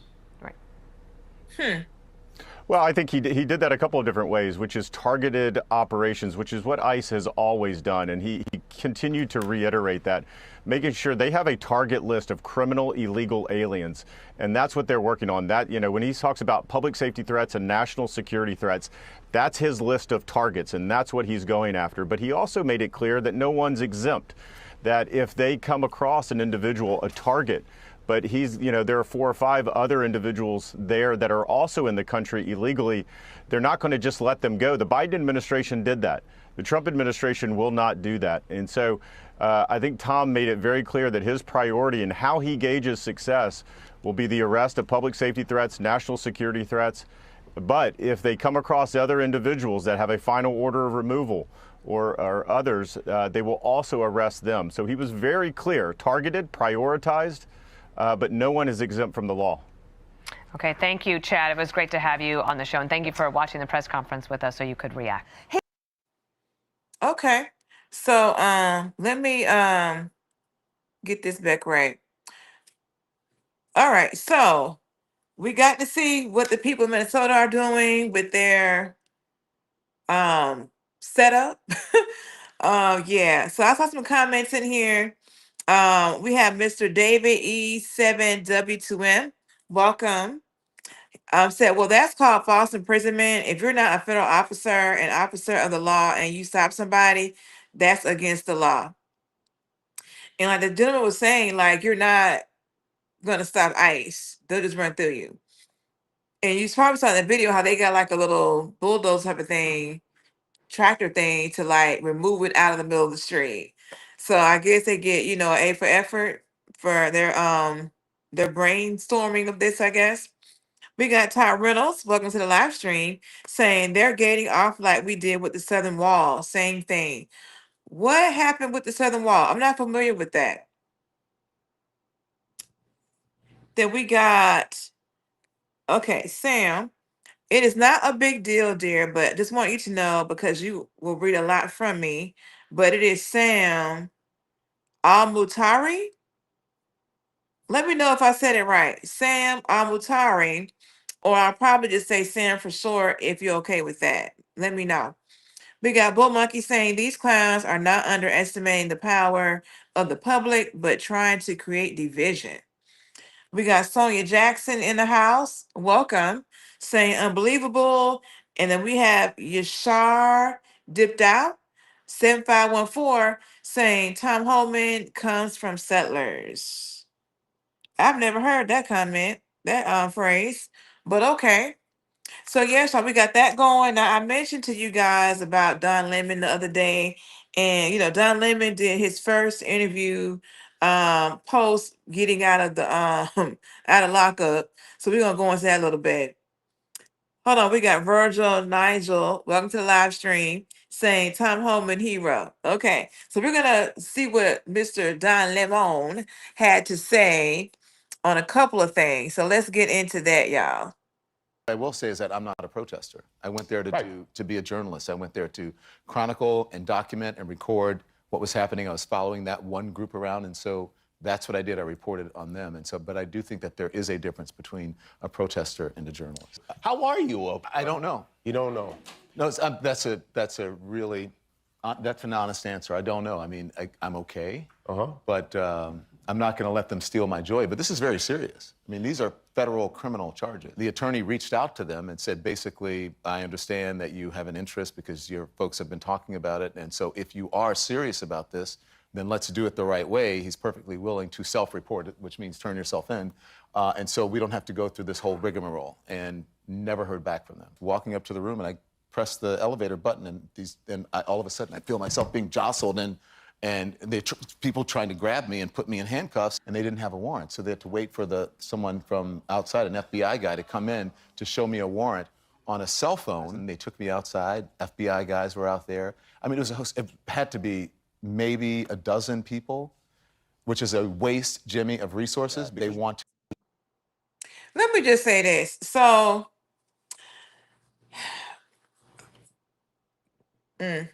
reminds me of the Diddy, okay, and how he had went to New York and was going to turn himself in, and then the day before they came to his hotel and got him. So at this juncture for me, yeah, you may be cooperating with them, like, hey, this is where I want to be at, I'm going to come in, I'm going to do the things. They are going to go through the process of arresting you because they can. So I don't think anybody need to think, oh, well, I'll just self-report. No, no, no. They're going to catch you off guard and have their moment. So that's what I would always suspect if I was in that situation. But yeah, they definitely wasn't gonna give you the opportunity to self-report and then them not be able to catch you off guard and get, those images of you being arrested. Like, come on. Negative. So we have Ascending saying, yes, settlers built this country. Then Virgil Nigel says, yes, settlers did, not the slaves. That's an interesting comment right there. Okay, so we got Abby saying he. Okay. Let's go ahead on to the next thing that we have here. So the next one we have is Lemon. Hold on, we got Makora Villa Hermosa in the house. Welcome to the live stream. She's telling everyone hello. Let's keep this going, y'all.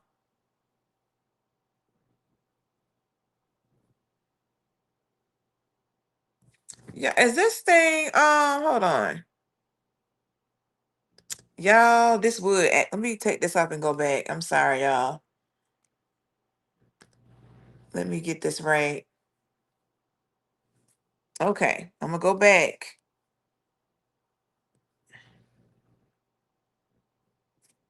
I got this tiny screen. Okay, is this not playing?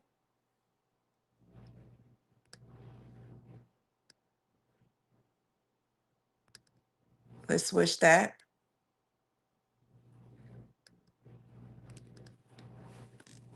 Oh, y'all. I'm sorry, technical difficulty.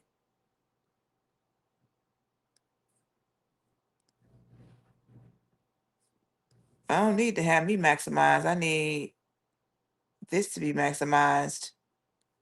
Sorry, y'all. That reported on them. But I do think that there is a difference between a protester and a journalist. How are you? I don't know. You don't know? No, that's a really that's an honest answer. I don't know. I mean,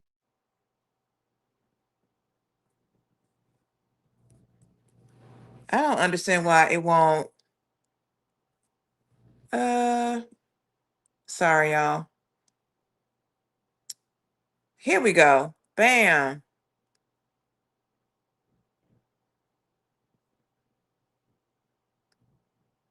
he's perfectly willing to self-report it, which means turn yourself in. And so we don't have to go through this whole rigmarole, and never heard back from them. Walking up to the room, and I press the elevator button, and all of a sudden I feel myself being jostled, and people trying to grab me and put me in handcuffs, and they didn't have a warrant. So they had to wait for someone from outside, an FBI guy, to come in to show me a warrant on a cell phone. And they took me outside.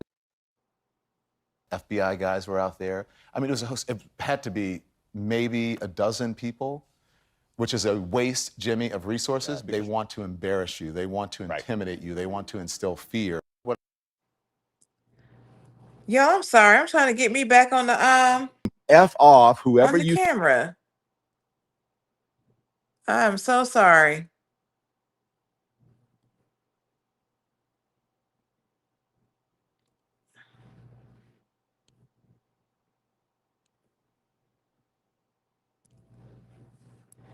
I don't understand why it's not showing me.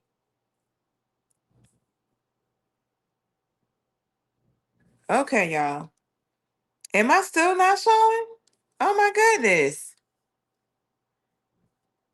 This is crazy.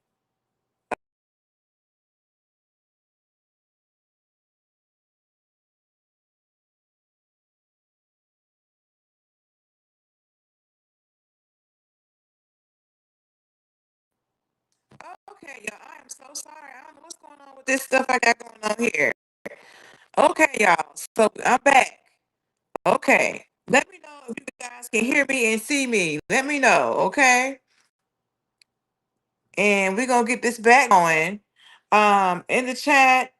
So you don't hear anything? Do you hear anything now, Abby? Can you hear me now? Yeah, I probably did press it by accident. So we got, well, I don't want to say too much until I know you guys can hear me.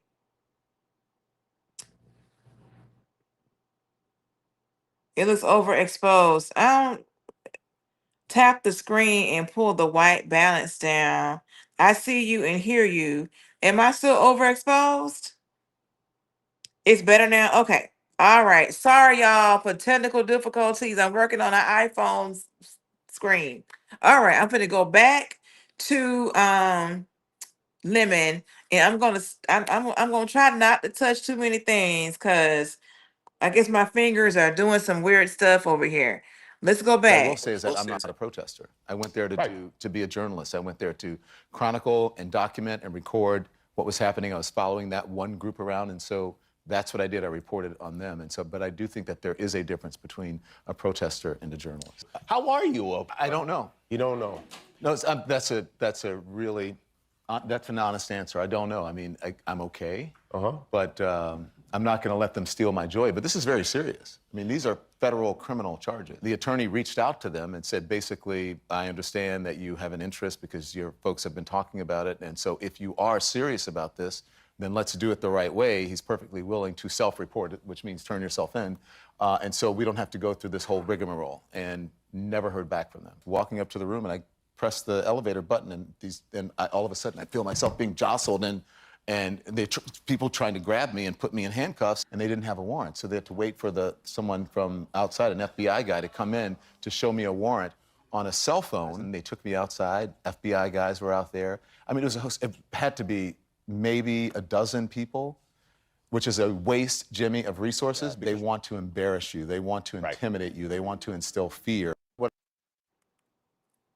Okay, we're gonna go on to the F next. off whoever you think is going to stop me from reporting. I'll say it, fuck off. If you think you're going to stop me from reporting, if you think that you are going to stop and diminish my voice, then you have as my grandmother would say, you have another thing coming, because that ain't ever going to stop. I don't care what you tried to do to me. I am a journalist through and through and through. And I came from strong, sturdy peasant stock that built this country for free. This is my country through and through. If anyone deserves the freedom and the rights and the Constitution of this country, it is me, this little black boy from Louisiana that came from enslaved people who have not always, and still don't always, have the same freedoms as white people do in this country. So for all of you people who are so aggrieved and so upset that I had the nerve to be a journalist and to exercise my freedom of expression and my freedom of the press under the Constitution, too bad.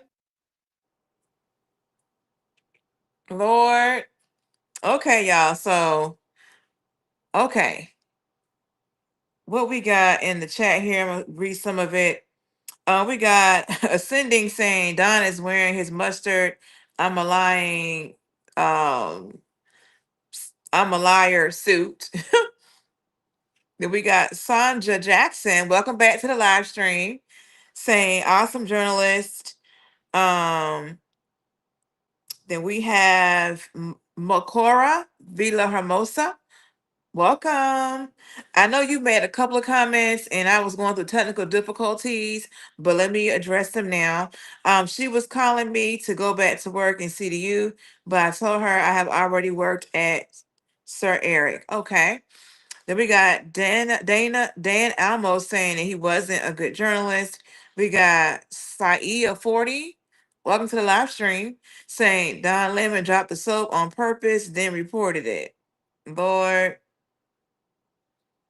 We got Ascending saying he sure is a tough guy when he's alone. Sonya had the mics. And then we got let's see, Makora saying, I don't know that I'm gifted. King of Hearts, welcome to the live stream, saying he's getting paid or threatened. Okay, so the next video I got is him addressing Nicki Minaj. So let's get into that, y'all. So people have been asking me about responding to Nicki Minaj's unhinged, homophobic tweet about me. I usually don't respond to this stuff, but let me just say this. Nicki Minaj, stop talking about shit for which you know nothing about. This is out of your depth, by the way, and you are a homophobic bigot. You don't care about African Americans, and you're not an African American. From what I know, you are reportedly an undocumented citizen, so you should be deported under Donald Trump's rules. And the other thing is that your family members, you have one family member who is reportedly a sex offender, the other family member, your husband or whatever, a sex offender is your husband, and one of them is reportedly a pedophile. And you have nerve to talk about me and what you think that I do? Nicki Minaj, get a life. Stop being a pick-me. You should have put a pick-me doll on that damn tweet instead of a Chucky doll, because you are nothing but a pick-me. And I choose not to pick you. And so should black people, and so should gay people. Shouldn't buy your music. Clock that. So people have been asking me.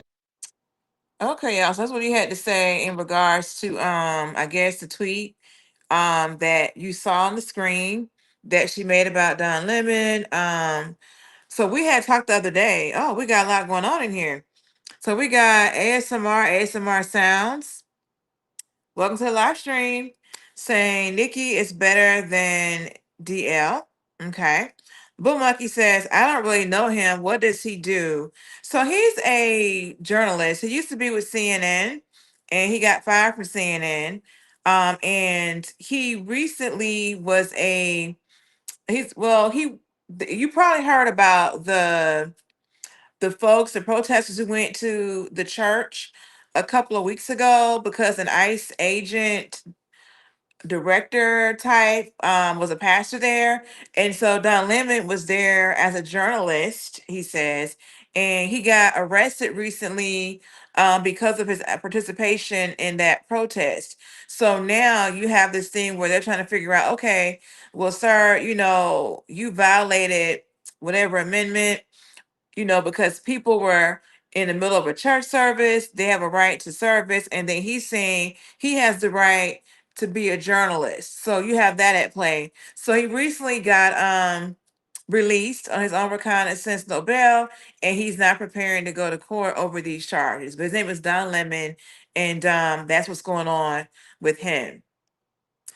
That's my truncated version. I'm sure we have people in the chat who may give you a little bit more insight than what I just said, which is totally fine. So we have Abby saying, such a feminine energy, response by Lemonade. We got Makora saying, Nikki is the youngest daughter of Sir Bill and Marcel Wong. Oh, okay. We have Ascending saying he violated the FACE Act. So y'all, Bull Monkey is not from the United States. He's from Lord, is it Denmark? Did I get it right? But he supports the channel. So yes. So he may not be as familiar with like what the FACE Act is, since he's not, here. Let me tell you, I'm not that familiar with the FACE Act. Y'all have taught me about the FACE Act since I've been here. So why did he get fired from CNN? Let me look that up, because I think, was it when he made a comment about that lady's age or something like that?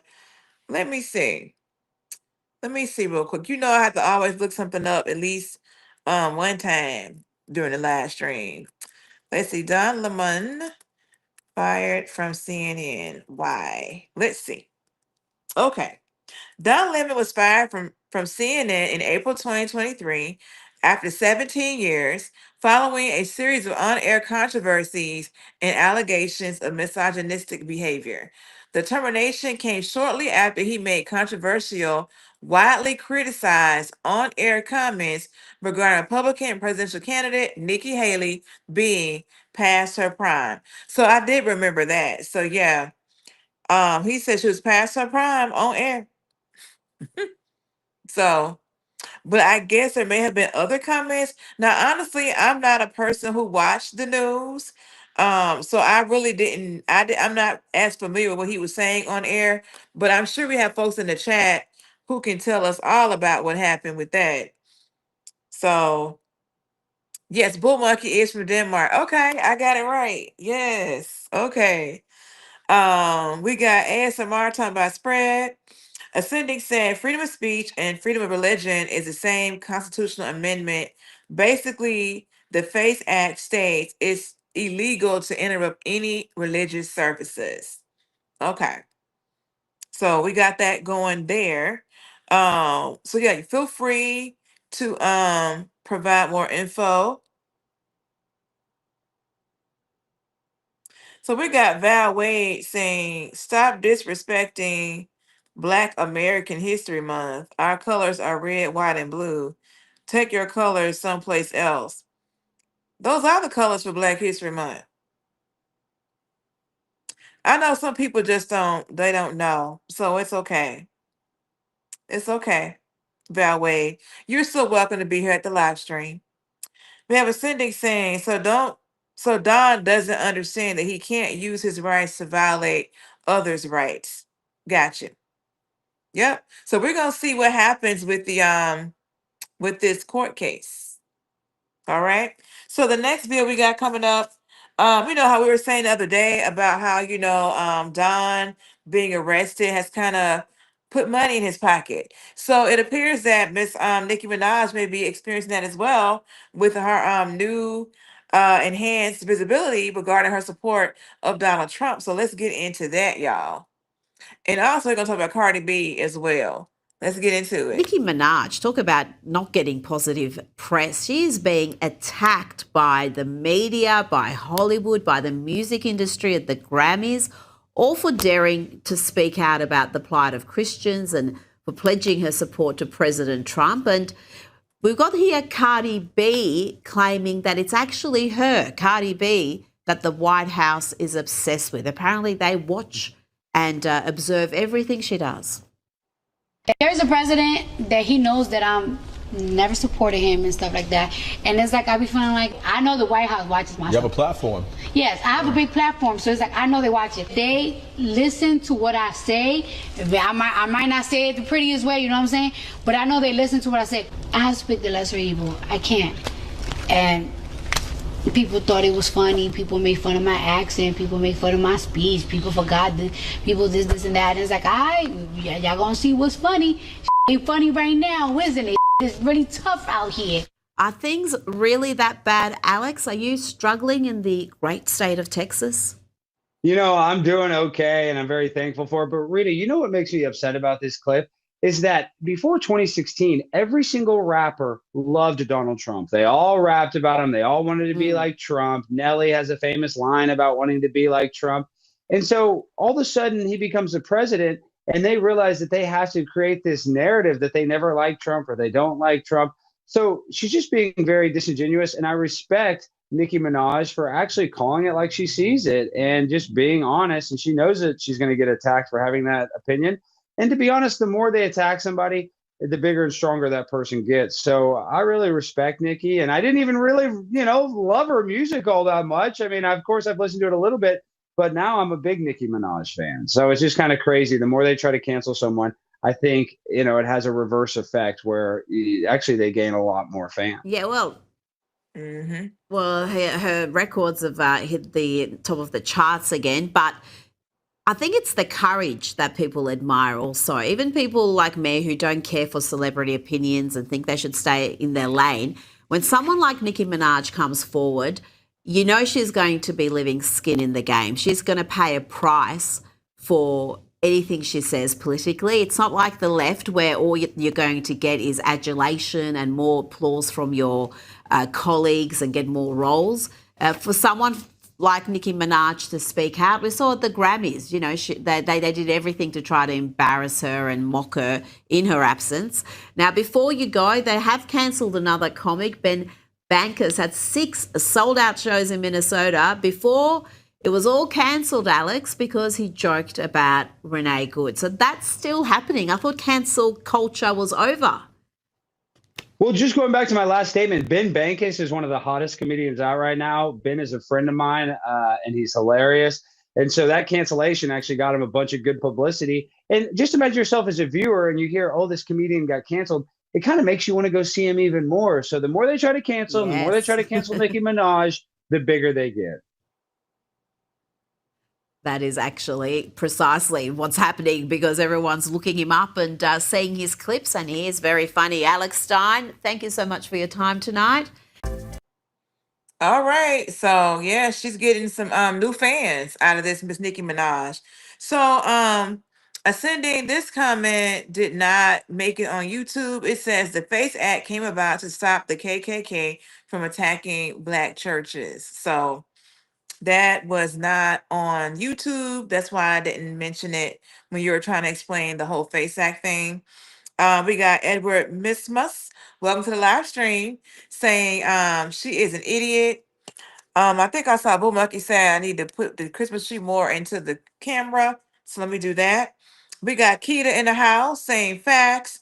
We got Rob Marcelino with the peace sign. Boo Monkey says, it's hard to take anyone with that scent seriously, that accent seriously, but I loved Rosie Perez back in the day.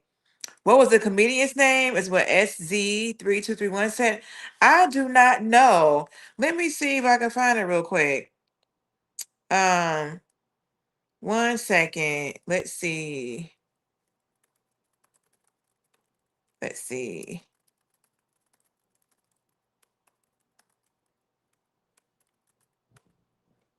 Um,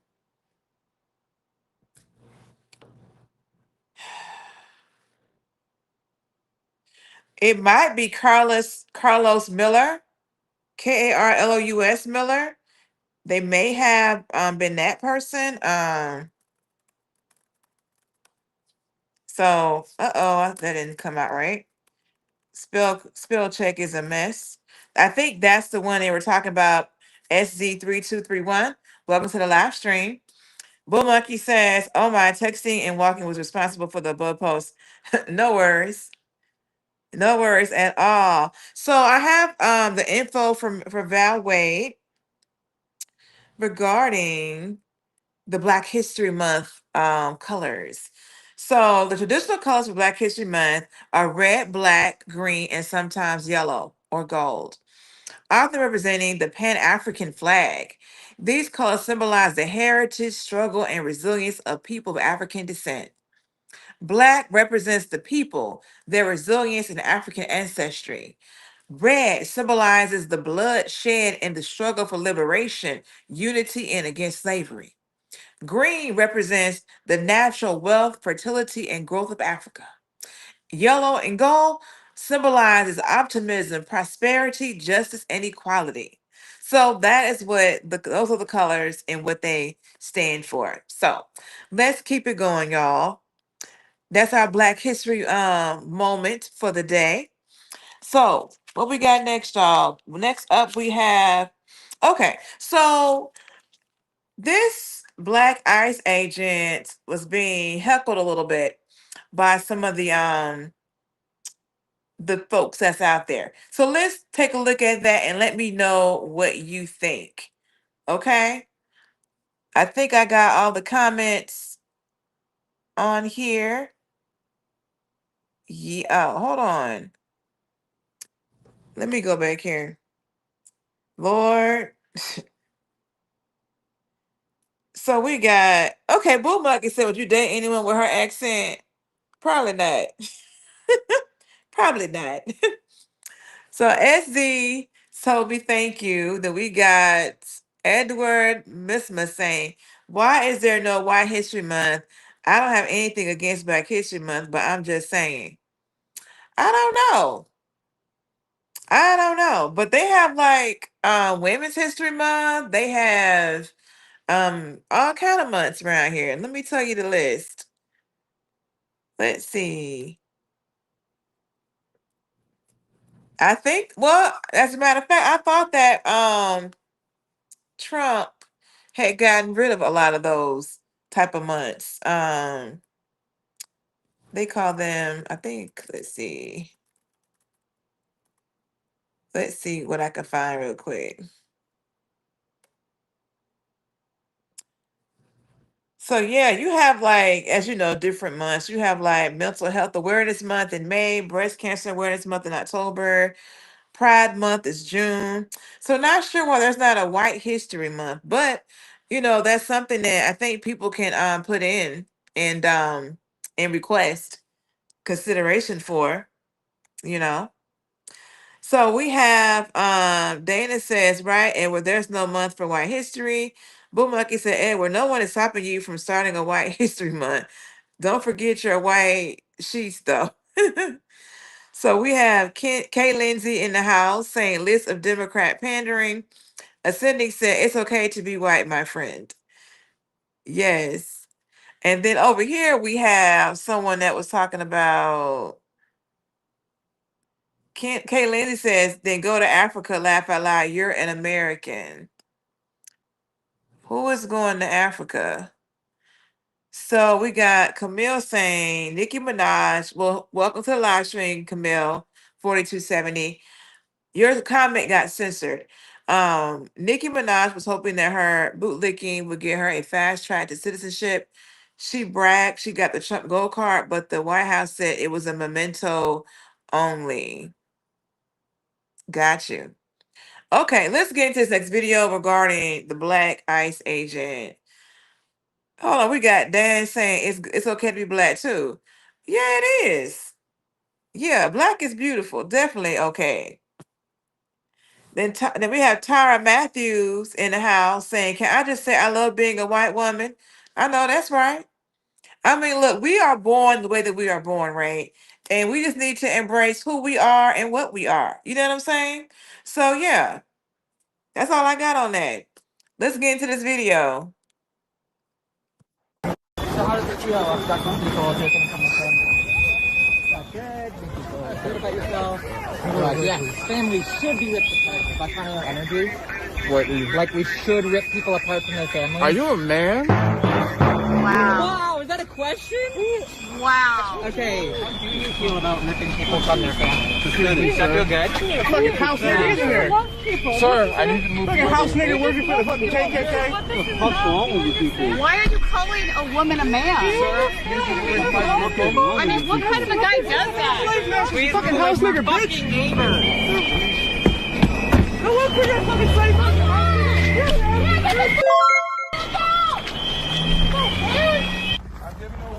A warning for what, sir? A warning for what? A warning to quit following our vehicle. Because? Because we're conducting law enforcement operations. Yes, and we're allowed to film you doing those law enforcement operations. We still have a First Amendment, sir. We are not impeding your operations. We're merely filming them. Now you are interfering with our operations. You do not continue to follow. We're press. We're press. We can follow you and film you. We're press. We have a right to. Are you trying to get rid of the First Amendment? So how does it feel? Okay, so y'all saw how they called that the black ICE agent a ninja, as they call it, the N-word. Y'all, come on now. I thought this whole protesting was in part due to racism, because they felt like the agents were targeting brown people, right? So yeah, I thought that was interesting. And the guy did ask him, are you a man? He asked a question. He didn't just say, well, you a man. He asked a question for confirmation, right? But yeah, I think that was a bit much. You got to have a lot of mental fortitude out here doing that type of job, right? Because I can see people easily, you know, snapping, right? You know what I'm saying? But yeah, we got that right there going. Let me see what you guys are saying in the chat. We got Edward Misma saying, honestly, the people shouldn't see color. Agreed. We have Kay Lindsay Jr. saying, why fly African colors if you're American? Make it make sense. Who's flying African colors? Who's doing that? I mean, that's no different than someone using pink for Breast Cancer Awareness Month. or using purple for like I think it's purple for pancreatic cancer or lupus. Like the different months have associated colors. So someone decided that Black History Month, they were going to use the colors of the Pan-African flag. So I'm not really sure about that, but okay. So we have Bull Monkey saying it's not okay to be orange though. I clocked that T. I clocked that T, as they say on the TikTok. We got Tyra Matthew saying, yes, ma'am, praise Jesus. I know that's right. We got Dana saying, Ice has a lot more patience than I do. Dan, is it Dan or Dana? I'm so sorry. When I tell you them, I would be so just out of sorts with them whistles. Oh my God, the whistles. Yeah. That would be enough. The whistles, and then you add on all the commenting and the people in the way and all of that. That's a lot for me. That's a lot of overstimulation, as they say. So we have Edward Misma saying, I really like your cowgirl hat. Thank you. Got it from Amazon. Yes. My favorite one. I have it also in like a brown with the pink embroidery on the side too, but this is my favorite. Let me see if I have anything. So we have someone from Get Paid. We have Get Paid 200. Your comment is being censored, but it says protesters are a bunch of animals. Oh my goodness. Then we have Avina Jeffers. Welcome to the live stream. Your comment also. Oh no, it didn't. I thought. Wait a minute. One of your comments, I think, got censored. So I just learned that 70 to 80% of the founders, quote unquote, that signed the Constitution or Declaration of Independence were slaveholders or slave traders. Black history is American history. Okay, shout out to Avina Jeffers. And then your other comment that I can see on YouTube says, read about Ona Judge, Martha Washington's personal slave who escaped when she learned she was going to be a wedding gift to Martha's cruel granddaughter. The Washingtons pursued Ona till George died. Oh my goodness. Okay. Let me look that up. That's Ona Judge. I might can look that up between. That's good. Learn something new. Okay. Thank you, ma'am. So did I catch one of everybody's comments? We have Ascending saying, no, liberals are very racist. I think that comment may have gotten censored. Okay. So the next video that we have is, I have to write them down, y'all. I have so many on here. Okay. About racism. Let's check it out. But you know, you're throwing race into it, right? Let's throw race out of this. That's the whole thing. It's divided. We have yet to say anything about race. Neither. Then why are ICE apprehending people, brown people, asking them to show papers if they encounter them out in the public? I could be straight up. That is straight out of Nazi Germany. Look, listen. If there's a lady from if there's somebody or gentleman or whoever from UK and they look like her, they will get arrested as well, and they'll get deported. On the sidewalk being peaceful. It's simple. It's straight simple. They can look like me, you, her, him. If they're legal or illegal, you'll get deported. A European country right Then now. why aren't you doing it to Canadians? Yeah, literally. Like, you're not. They are not going up to white people asking for Look at papers. the They data. just aren't. How do you know? Because I've been watching the news. Everyone that's being approached is a person of color. Okay, what y'all think about that? So you have the protesters having a conversation with the ICE agent, and they're talking about, color and things like that, right? So we just saw on the previous video where they were being a little racist to the black agent that was there. But like I said, this is all about racism, right? Why are they targeting the brown people? I want to say I saw where they're saying that most of the people in the detention centers detainment centers are brown people, right? So what do you guys think? What do you guys think about all that? I'm just curious. What do you guys think about that? Like, you can't pick and choose, right? You gotta stay the course. So we shouldn't be racist to like the agents that are black and then talk about, well, we're here to support the brown people who are being detained, right? We need to be like, how do we say it? We need to stand on business, you know what I'm saying? And be not and be supportive of all. But I get it, when that man is wearing his ICE agent, they don't see color in that. They just see, well, they did call him the N-word too, didn't they? So I really can't take that approach saying they just see the uniform, because that's not just it then. But what we got here, we have Edward Missman saying today is no different than the past. Some people are just evil.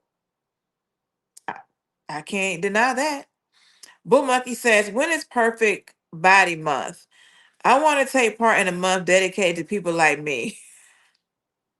Bull Monkey, your Perfect Body Month is Perfect Body Year, okay? You get to celebrate that 365, okay? And 366 during a leap year, okay? That is too cute right there. Perfect Body Month. I know that's right.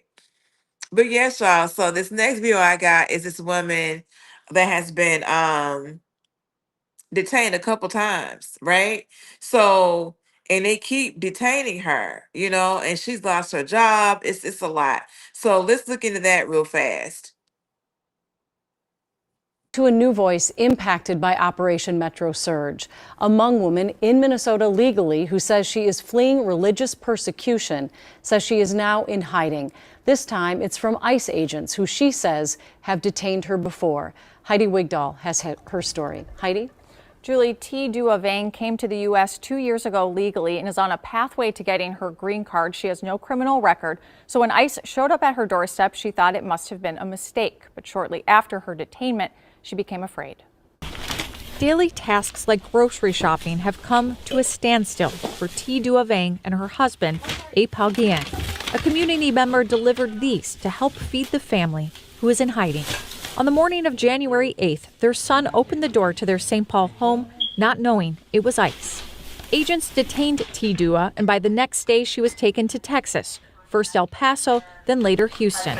At one point, she believed she was in the process of deporting back to Vietnam before she was taken off the plane.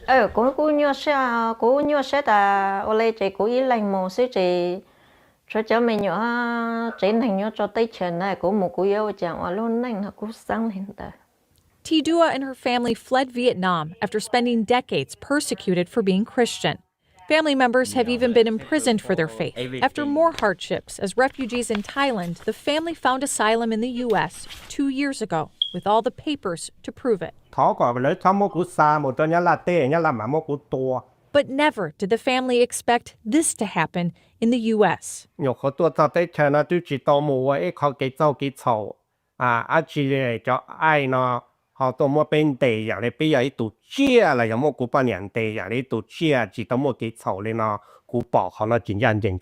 After nearly 2 weeks detained, a judge ordered T. Dua be released on bond. As family drove to her, she spent nearly 3 hours waiting outside at night in a city she didn't know.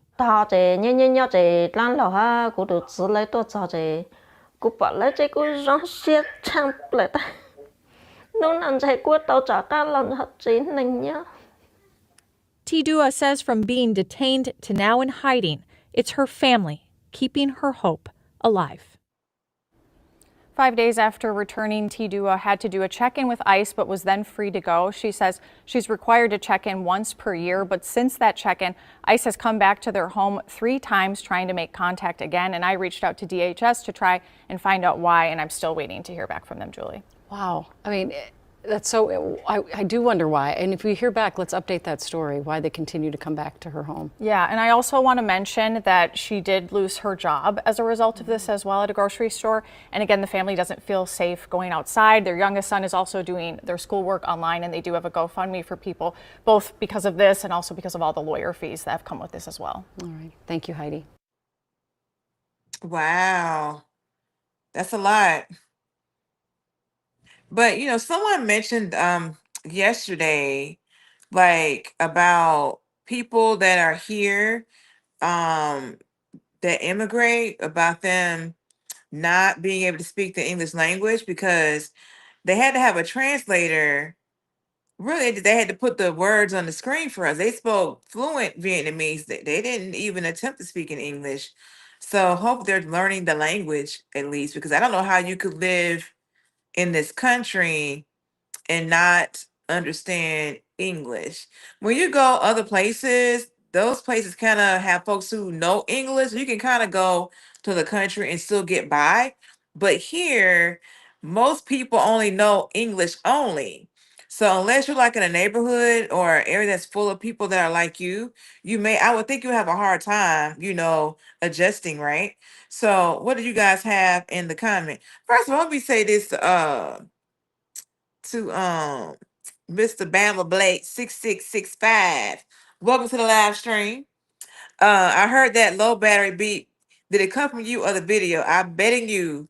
No, it is not me. Now I will tell you, beginning of January, when I heard my beeping, I had to put that ticket in, honey. I got like 20 feet, some ceilings up in here. They had to come in that big ladder and change out that battery for me. But that is not me, because that battery beeping noise would drive me insane. Yes, it would. I got that done lickety split. Okay.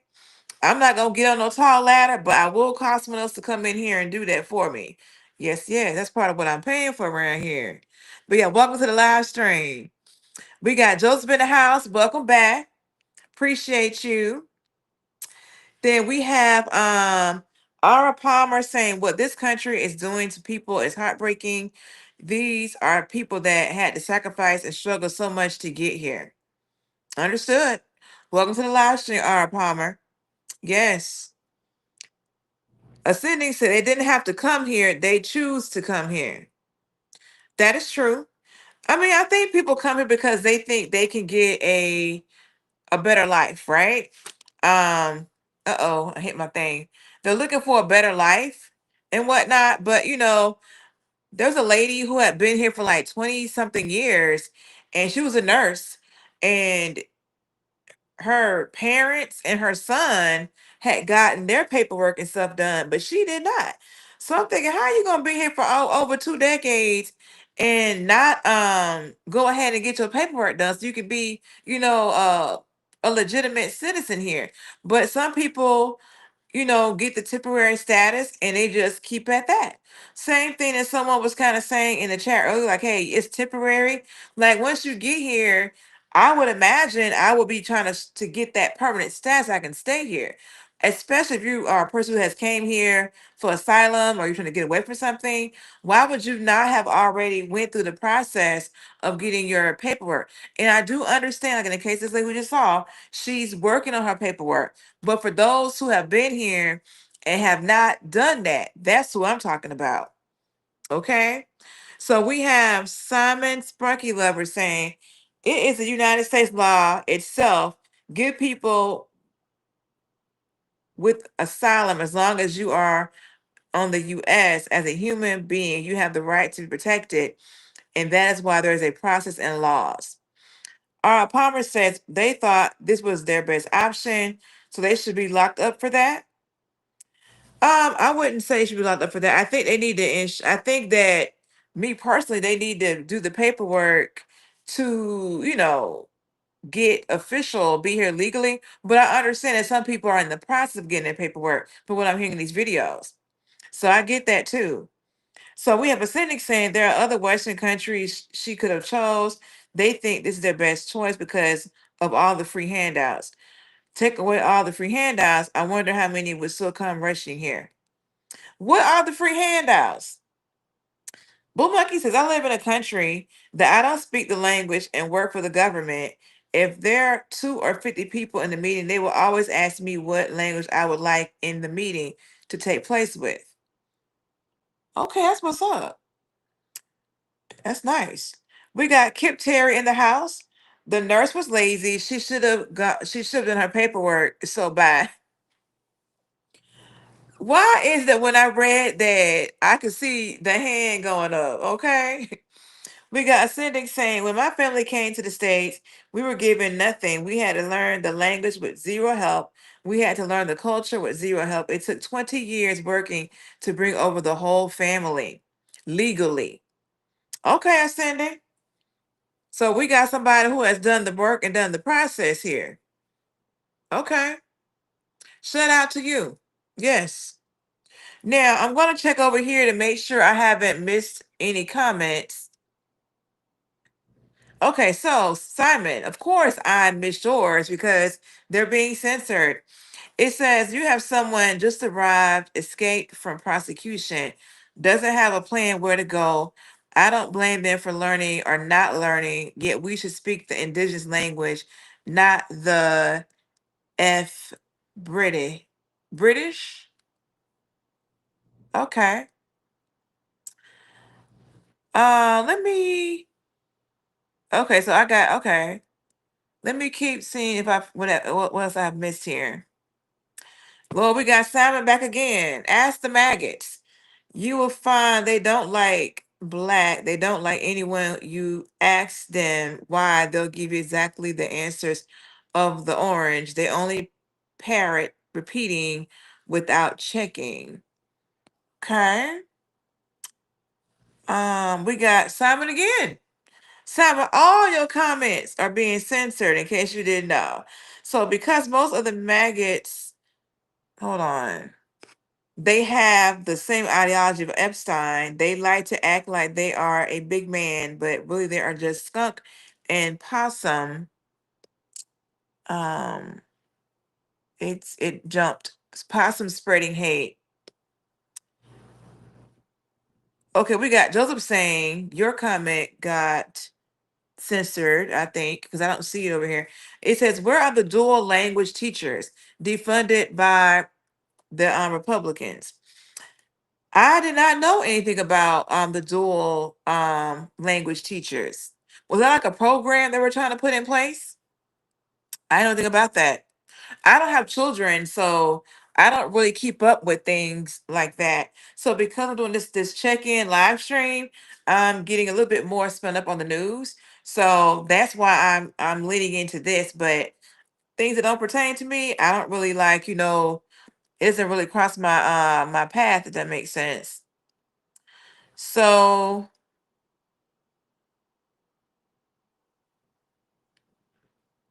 Simon Sprunky Lover, maggots, they are racist. They hate everyone, even their self. They forget that they go to the toilet and poop like everyone. Oh, okay. Simon Sprunky Lover. Okay. Um, we got Joseph saying ascending 3G. Bull Monkey says ascending. You think they living in luxury? Ascending says, yeah, Bull, to many Americans, they are living better than citizens. Joseph says, delusion and propaganda. Ascending says, I live in New York City, none of it's BS. We have weird Texas deplorable veteran in the house. Welcome to the live stream. Saying it's not because you're black, it's because what you do as black culture. Okay, so weird. Texas, a former veteran. Expound a little bit more in the chat for me so I can make sure I'm tracking what you're putting down there.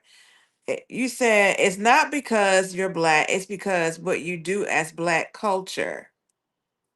I feel like I'm missing something, and I don't want to miss anything. Joseph says it was created as an arm of the Department of Education. Okay. Bumaki says, ascended. You may as well have said nothing because it makes no sense. Lord have mercy. Yeah, I have a question for y'all. Okay, so I have been doing, wait a minute, we have Philip 4391 in the house. Hey, welcome to the live stream. Have a question for y'all. So this is what I call the check-in live stream, where I kind of talk more about like what's going on in the news. Like we've been talking about like Minnesota, the ICE agents, the furlough, Don Lemon, which is all kind of related. So, what do you guys think about that format? I have another one that I call Unfiltered Conversations. It's a little bit more light, where we talk about like random things that I find on the internet. So, what are your opinions on like the things I've been doing the last few days for the check-in versus the unfiltered conversations? What do you guys think about that? What's your preference? What are your thoughts? Now, Bull Monkey, you have been here for both types of live streams, you and Abby. He may not still be on. So, what are your thoughts between the two? Because honestly, with the check-in, I get a whole lot more engagement from you guys when I talk about these things. So I want to give the people what they want. So I know y'all are having your own conversation in the chat, but I kind of want you guys to let me know what you think about my live stream platform, if you can spare a couple seconds for me. Okay. What do you guys think about the format? I want to do both, but I kind of want to do them on different days, because I want to make sure that I am, you know, that all of the people who support the channel, um, you know, get what they want. So Abby says unfiltered conversations is my preference. Yeah, I'm thinking about trying to keep that for Thursdays and then doing this type of live like Monday, Wednesday, because I was furloughed for 2 days this week, right? So I said, you know what, I'm going to talk about the news. And so I said, okay, I'm going to do it all this week. I am back to work starting today. So I'm planning to go back to my normal scheduling starting next week, where I'm thinking about doing Monday, Wednesday, the check-in, and then like Thursdays, the unfiltered conversations, starting back up next week. Because I feel like I have a different audience for the different ones. So, and for the reason why Abby, and I'm glad I asked because I'm reading what Abby's saying. Like, yeah, you know, that's why I'm going to make sure that when I do the scheduling, you'll see, the name of it, so you'll know if you want to attend or not. I mean, I want you to attend all of them, but I understand that people have preferences, so that's why I want to make sure that when I schedule, that people kind of know what we're talking about and they can decide. But I'm thinking Monday, Wednesday for the check-in, and then Thursday unfiltered conversations. So that's what I'm thinking. So we got Greg Evans saying, "Sorry, you're not making sense."